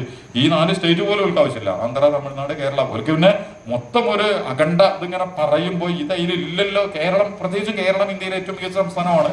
ആ സംസ്ഥാനം രൂക്ഷമായി അവരോട് പ്രതികരിക്കുന്നു. തമിഴ്നാട്, കേരളം എന്ന് പറയുമ്പോൾ അവർക്ക് അതിന്റെ ഒരു ഏനക്കേടുണ്ട് എന്നുള്ളതല്ലാതെ തമിഴ്നാടോ കേരളമോ പോലെ കയ്യിൽ വന്നിട്ട് വേണം ഇന്ത്യ പിടിച്ചെടുത്താൽ എന്നുള്ള ഒരു പ്രശ്നമില്ല. അതുകൊണ്ട് ക്ഷമയോടെ വളരെ വലിയ ആസൂത്രണങ്ങളും പാഠങ്ങളും ഒക്കെ നടത്തി അവർ മുന്നോട്ട് പോകും. പക്ഷെ അങ്ങനെയുള്ള പോക്കുള്ളപ്പോൾ പോലും കേരളത്തെ കുറിച്ച് വലിയ സുപ്രതീക്ഷകൾ നിലനിർത്താൻ പറ്റുന്ന ഒരു തെരഞ്ഞെടുപ്പാണ് നമ്മുടെ മുമ്പിൽ വന്നിട്ടുള്ളത്. ഇതിനനുസൃതമായ രീതിയിൽ ഭാവി കാലത്തെ ഈ മുഖ്യധാര രാഷ്ട്രീയ പ്രസ്ഥാനങ്ങൾ CPM അടക്കമുള്ളവര് മാറി ചിന്തിച്ചിട്ട് പോവുകയാണെങ്കിൽ കേരളത്തിലെ സംഘപരിവാർ മുന്നേറ്റത്തെയും അതിന്റെ ചുറ്റുവട്ടം കറങ്ങിക്കൊണ്ടിരിക്കുന്ന ഉപഗ്രഹങ്ങളെയൊക്കെ നിശ്ചലമാക്കാൻ സാധിക്കും കേരളത്തിന്. ഇപ്പൊ തമിഴ്നാട്ടിൽ ഉണ്ടല്ലോ സ്റ്റാലിൻ വളരെ വീര്യത്തോടു കൂടി അതിനെ കൈകാര്യം ചെയ്തിട്ടുണ്ട്. കാരണം അത് പൊളിറ്റിക്കലി തന്നെ കറക്റ്റായിട്ട് അതിനെ കൈകാര്യം ചെയ്യാനുള്ള എല്ലാ നീക്കങ്ങളും അവർ നടത്തിക്കൊണ്ടിരിക്കുന്നത്. എന്നതുപോലെ ഒരു നീക്കം മുഖ്യധാര രാഷ്ട്രീയ പ്രസ്ഥാനങ്ങളുടെ എല്ലാവരുടെ ഭാഗത്തു നിന്നും ഉണ്ടാവുകയാണെങ്കിൽ ഇന്ത്യയിലെ ഏറ്റവും മികച്ച സംസ്ഥാനമായിട്ട് കേരളത്തിലും മലയാളി സമൂഹത്തിലും ഒക്കെ നിലനിൽക്കാൻ കഴിയും എന്നതിലേക്ക് ധാരാളം പ്രതീക്ഷകൾ, ധാരാളം വടിചൂണ്ടികള് അവതരിപ്പിക്കുന്ന ഒരു ഇലക്ഷനാണ് നമ്മുടെ മുമ്പിൽ കഴിഞ്ഞു പോയിട്ടുള്ളത്. ജമാഅത്തെ ഇസ്ലാമിയെ സംബന്ധിച്ച് ഞാൻ അവസാനിപ്പിച്ച് ജമാഅത്തെ ഇസ്ലാമിക്ക് ഏതായാലും ക്ലീൻ ചെയ്ത്, കാരണം ജമാഅത്തെ ഇസ്ലാമിയെ കുറിച്ച് പറഞ്ഞതോ ജമാഅത്തെ ഇസ്ലാമിയെ മുന്നിൽ വെച്ചുകൊണ്ട് അവതരിപ്പിച്ച ഒരു പൊറാട്ട് നാടകവും ഇക്കഴിഞ്ഞ 3 ഇലക്ഷനിലും ഞാൻ പാർലമെന്റിലെ പറ്റിയിട്ടില്ല, ഉപതെരഞ്ഞെടുപ്പുകളിൽ ഏറ്റിട്ടില്ല, ഇപ്പൊ ഈ തദ്ദേശ സ്വയംഭരണ തെരഞ്ഞെടുപ്പിലും ഏറ്റിട്ടില്ല. അതും ജമാഅത്തെ ഇസ്ലാമിയെ സംബന്ധിച്ചിടത്തോളം നമ്മളെ വെച്ചിട്ട് പരിപ്പ് വേവിച്ച് അങ്ങനെ ഉണ്ടല്ലോ ഈ പാചകം ചെയ്ത് വിളമ്പിക്കളയാം എന്ന അജണ്ടയിൽ നിന്ന്. അതുകൊണ്ട് ജമാഅത്തെ ഇസ്ലാമിയെ സംബന്ധിച്ചിടത്തോളം അതിന്റെ മുന്നോട്ടുള്ള ഒരു പോക്കിൽ വലിയ തുറവികള് തുറക്കപ്പെട്ടിട്ടുള്ള ഒരു ഇലക്ഷൻ കൂടിയാണ്. ആളുകളോട് പങ്കുവെക്കാനും ആളുകളോട് പറയാനും CPM-ലെ സുഹൃത്തുക്കളോടടക്കം നിഷ്കളങ്കമായി സംഭാഷണങ്ങൾ നടത്താനും ഒക്കെ പറ്റുന്ന നല്ല സാഹചര്യങ്ങൾ നമ്മുടെ മുമ്പിൽ തെളിഞ്ഞു വന്ന ഒരു ഇലക്ഷനാണ് നമ്മുടെ മുമ്പിൽ വന്നിട്ടുള്ളത്. ഭയപ്പെടുകയും അതുപോലെ തന്നെ നമ്മൾ നിസ്സഹായരാവുകയും വളരെ വലിയ നിന്ദ്യതയിലേക്ക് നമ്മൾ പതിക്കുകയും ചെയ്യുക എന്ന് പറയുന്ന ഒരു സാഹചര്യം ഉണ്ടായിട്ടില്ല എന്നതിന് മാത്രമല്ല നമ്മളും നമ്മുടെ സംവിധാനങ്ങളും മികച്ച രീതിയിൽ ശരിക്കും അവരുടെ പേടിയുടെ വലിയ പ്രധാനപ്പെട്ട കാരണങ്ങൾ എന്താണ് അതിന്റെ വിശദാംശങ്ങളിലേക്ക് നമ്മൾ പോകണ്ടില്ല. മീഡിയ വണ്ണ് അതുപോലെ തന്നെ മാധ്യമം, ചിലപ്പോൾ മറ്റു മാധ്യമങ്ങൾ നിഷ്പക്ഷത നടിച്ചുകൊണ്ട് ചില കളി കളിക്കുന്നു എന്നുള്ളതല്ലാതെ ഏകപക്ഷീയമായി സംഘപരിവാരത്തിന്റെ തേരോട്ടത്തെ കേരളത്തിൽ വെല്ലുവിളിക്കുന്ന മീഡിയ വണ്ണം, മാധ്യമം, ദിനപത്രവും അതിന്റെ ഇടകേറി അതിനുള്ളിൽ കയറിയിട്ട് ഓരോന്നും തോണ്ടിയെടുത്തിട്ട് പോസ്റ്റ്മോർട്ടം ചെയ്തിട്ട് അവതരിപ്പിച്ചുകൊണ്ടിരിക്കുന്നത് നമ്മളുള്ളതുകൊണ്ട് ബാക്കിയുള്ളവർക്കും ഉണ്ടാക്കാൻ വയ്യ. അതുകൊണ്ട് റിപ്പോർട്ടിലെ ഉണ്ണിയും അപ്പുറത്തിരിക്കുന്നവരും ഒക്കെ എന്ത് ചെയ്യുന്നുണ്ട്, മനോരമയിലെ പെണ്ണും ഒക്കെ നന്നായിട്ട്, കാരണം കേരളത്തിൽ അങ്ങനെ മീഡിയ വണ്ണ് ഉണ്ടാക്കിയെടുത്ത ആ ഒരു മീഡിയ അന്തരീക്ഷം എന്ന് പറയുന്നത് അതും ഇവരെ ഭയപ്പെടുത്തി സംഘപരിവാറിനെയും CPM-നെയും ഭയങ്കരമായിട്ട് ഭയപ്പെടുത്തിക്കൊണ്ടിരിക്കുന്നുണ്ട്. പക്ഷെ നമ്മൾ പ്രവർത്തിക്കുന്നിടത്തോളം കാലം ഈ സത്യസന്ധവും ആർജവവും നീതിനിഷ്ഠവുമായ നിലപാടിൽ നിന്നുകൊണ്ട് നമ്മൾ മുന്നോട്ട് പോവുക തന്നെ ചെയ്യും ഇസ്ലാമിക പ്രസ്ഥാനം എന്നുള്ളതിന് കുറച്ചുകൂടി ധൈര്യവും ആവേശവും കരുത്തും പ്രതീക്ഷയും പകരുന്ന ഒരു ഇലക്ഷനാണ് ഈ തദ്ദേശ സ്വയംഭരണ ഇലക്ഷൻ നമുക്ക് ഉണ്ടായിട്ടുള്ളത്. ആ അർത്ഥത്തിൽ CPM-ന്റെ എതിർപ്പുകളും അവരുടെ പ്രചരണങ്ങളൊന്നും ക്ലിക്കായിട്ടില്ല എന്നുള്ളത് വളരെ കൃത്യമായിട്ട് പറയാൻ പറ്റുന്ന ഒരന്തരീക്ഷമാണ് നമുക്ക് ലഭിച്ചിട്ടുള്ളത്. അത് സന്തോഷകരമാണ്. അതുകൊണ്ട് നമുക്ക് CPM-നോട് നമ്മൾ എപ്പോഴും പറഞ്ഞുകൊണ്ടിരിക്കുന്നത് ഈ കളി കളിച്ചിട്ട് നിങ്ങൾ സ്വയം കുഴിയിലേക്ക് വീണ് ശ്വാസം മുട്ടി ചാകുന്നതിനപ്പുറം തിരിച്ചു വരവിന് കുറച്ചും കൂടി ത്യാഗപൂർണമായ മൂല്യപരമായ നടപടികളും നിലപാടുകളും ഒക്കെ എടുത്തുകൊണ്ട് നിങ്ങളും നമ്മളും ഒക്കെ നിലനിന്ന് മുന്നോട്ട് പോകണമെന്നാണ് നമ്മൾ ആഗ്രഹിക്കുന്നത് എന്നാണ് അവരോടൊക്കെ നമുക്ക് പറയാനുള്ളത്. CPM പോലത്തെ ഒരു പ്രസ്ഥാനം കേരളത്തിൽ അങ്ങനെ ദുർബലപ്പെട്ട്, പക്ഷെ ഈ കളികളിക്കാണെങ്കിൽ ദുർബലപ്പെടലാണല്ലോ. കാരണം ഇങ്ങനെയൊക്കെ ആയിട്ട് ഒരു സാധനം നൽകേണ്ട കാര്യമില്ല. കാരണം അത് വളരെ അപകടകരമായ വില കേരളത്തിന് കൊടുക്കേണ്ടി വരും. അതല്ല ഒരു തിരിച്ചുപോക്കും. ആളുകളെ ഈ കരുത്തോടുകൂടി സെക്യുലർ സോഷ്യൽ സാമൂഹിക ബോധങ്ങളിൽ അടിയുറപ്പിച്ചു നിർത്ത് അതിന്റെ ആത്മാർത്ഥതയുള്ള പ്രവർത്തനങ്ങളിലേക്കൊക്കെ മുന്നോട്ട് പോകാൻ പഴയ കാലത്തൊക്കെ പോലെ ഒരു സ്വഭാവത്തിൽ പോവുക ചെയ്യുകയാണെങ്കിൽ കേരളത്തിൽ അവർക്കും ബാക്കിയുള്ളവർക്കും അന്നേരം നിന്ന് മുന്നോട്ട് പോകും. കേരളത്തിൽ അതിന്റെ ഗുണവും സമാധാനമൊക്കെ എല്ലാവർക്കും ഉണ്ടാകും. നമ്മൾ എന്താണെങ്കിലും ഇങ്ങനെയൊക്കെ തന്നെ മുന്നോട്ട് പോകും. നമുക്ക് ജമാഅത്തെ ഇസ്ലാമിയെ സംബന്ധിച്ചിടത്തോളം പേടിപ്പെടുത്തുന്ന ഒന്നുമില്ല. വളരെ ആർജവത്തിലും അന്തസ്സിലും മുന്നോട്ട് പോകാൻ കഴിയുന്ന സംവിധാനങ്ങളാണ് നമ്മൾ തമ്മിലുള്ളത്. അള്ളാഹുവും അങ്ങനെ തന്നെയാണ്. നമ്മളെ സബറൻ ജമീല, നിങ്ങൾ ഭംഗിയായിട്ട് ക്ഷമിച്ചോ. ഈ കള്ളത്തരവും നുണയും കാവട്ടിയിട്ട് നടക്കണവരൊക്കെ നിങ്ങൾ വിട്ടില്ലേ, അവരുടെ പിന്നാലെ നിങ്ങൾ പോണ കാര്യം. കാരണം ഇവർ ഉറങ്ങി കിടക്കണവരല്ല, ഇവർ ഉറക്കം നടിക്കണവരാണ്. ഇവരെങ്ങൾക്ക് പറഞ്ഞു തോൽപ്പിക്കാൻ കഴിയില്ല. ചിലതൊക്കെ നിങ്ങൾ അള്ളാക്കാണ്ട് തപ്പത്തിയില്ല, അള്ളാഹ്ക്ക് വിട്ടുകൊടുക്കുക. അതൊക്കെ ഒരു സ്മറപ്പിക്ക പുത്രത്വം വാസയില, അള്ളാഹിനോട് നല്ലോണം പറഞ്ഞിട്ട് പ്രശ്നങ്ങളൊക്കെ അവതരിപ്പിക്കുക എന്നൊക്കെ അള്ളാഹു സുബ്ഹാനഹു കുറെ സ്ഥലത്ത് പറയുക. അപ്പൊ അള്ളാഹുവിൽ ആ വിശ്വാസം ഉറപ്പിച്ച് ജനങ്ങൾക്ക് ഏറ്റവും നല്ല രീതിയിൽ അള്ളാഹുവിന്റെ ദീനിനെ അതിന്റെ ആശയപരവും പ്രയോഗപരവുമായ അനുഭവങ്ങളെ പങ്കുവെക്കാൻ കഴിയുന്ന ദീർഘമായ പ്രവർത്തനങ്ങളിലേക്ക്, നിരന്തരമായ പ്രവർത്തനങ്ങളിലേക്ക് നമ്മൾ മുന്നോട്ട് വരികയും ചെയ്യുകയാണെങ്കിൽ കേരളത്തിന്റെ സാമൂഹിക വലിയ മാറ്റങ്ങൾ ഉണ്ടാകും. ഇസ്ലാമിക പ്രസ്ഥാനത്തെയും അതിന്റെ സംവിധാനങ്ങളെയൊക്കെ ആ അർത്ഥത്തിൽ മുന്നോട്ട് പോകാൻ കരുണാവാരി അള്ളാഹു തൗഫീക്ക് നൽകി അനുഗ്രഹിക്കുമാറാകട്ടെ. നമ്മുടെ നാട്ടിലും നമ്മുടെ സമൂഹത്തിലും ഒക്കെ സമാധാനവും സൗഹാർദ്ദവും അതുപോലെ തന്നെ നല്ല അന്തരീക്ഷങ്ങളും നിലനിൽക്കാൻ കഴിയുന്ന സാഹചര്യങ്ങൾ നൽകി അള്ളാഹു നമ്മെയും നമ്മുടെ നാടിനെയും അനുഗ്രഹിക്കുമാറാകട്ടെ. കുതന്ത്രങ്ങള്, കാപട്യങ്ങള്, കള്ളത്തരങ്ങള്, ഫസാദ്, ഫിത്ന, നിഫാഖും ദുൽമും ഒക്കെ നടത്തിക്കൊണ്ടിരിക്കുന്നവരെ അള്ളാഹുവെ ദുർബലപ്പെടുത്തണേ തമ്പുരാനെ. മെഷീനറിയും സംവിധാനങ്ങളൊന്നും അല്ലാതെ ഒന്നും നമ്മളൊന്നും കയ്യിലില്ല. അധികാര കേന്ദ്രങ്ങളും ഉദ്യോഗസ്ഥന്മാരും അതിനെ റിമോട്ട് ചെയ്യുന്നവരും ഒക്കെ കള്ളന്മാരും കപടന്മാരുമായിട്ട് മാറിയാൽ അത് വലിയ വിലയാണ് ഈ രാജ്യത്തിൽ നാശീകരണങ്ങളാണ് ഉണ്ടാക്കാൻ പോകുന്നത്. കണ്ണാവാരി അല്ലാഹുവേ, ഞങ്ങളെ നീ കാത്തുരക്ഷിക്കുമാറാകണമേ തമ്പുരാനെ. വിശുദ്ധിയിലും മൂല്യങ്ങളിലും സത്യത്തിലും നീതിയിലും ഒക്കെ അടിയുറച്ചു നിന്ന് മനുഷ്യർക്ക് വേണ്ടി പ്രവർത്തിക്കുന്ന വലിയ വിപ്ലവകാരികളായി മാറാൻ, പോരാളികളായി മാറാൻ ഞങ്ങളെയൊക്കെ നീ സഹായിക്കുമാറാകണമേ തമ്പുരാനെ. ഏതൊരു മനുഷ്യന്റെയും ജാതി മത രാഷ്ട്രീയ വ്യത്യാസമില്ലാതെ മനുഷ്യന്റെ അവകാശങ്ങളും അവന്റെ ജീവനും അഭിമാനവും ഒക്കെ സംരക്ഷിക്കുന്നിടത്ത് ഉയർന്നു നിൽക്കുന്ന സംഘമാകാൻ ഞങ്ങളെ നീ തുണക്കുമാറാകണമേ തമ്പുരാനെ. ഞങ്ങളുടെ മാതാപിതാക്കളെ നീ അനുഗ്രഹിക്കണേ റഹ്മാനെ.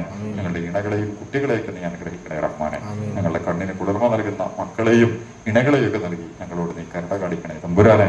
പുതിയ കാലത്ത് വലിയ പരീക്ഷണങ്ങളിൽ നിന്നൊക്കെ മുക്തമായി അന്തസ്സും ഇസ്സത്തുമുള്ള സംഘമായിട്ട് മാറാൻ ഞങ്ങളെ നീ തൗഫീക്ക് നൽകി അനുഗ്രഹിക്കണേ തമ്പുരാനെ.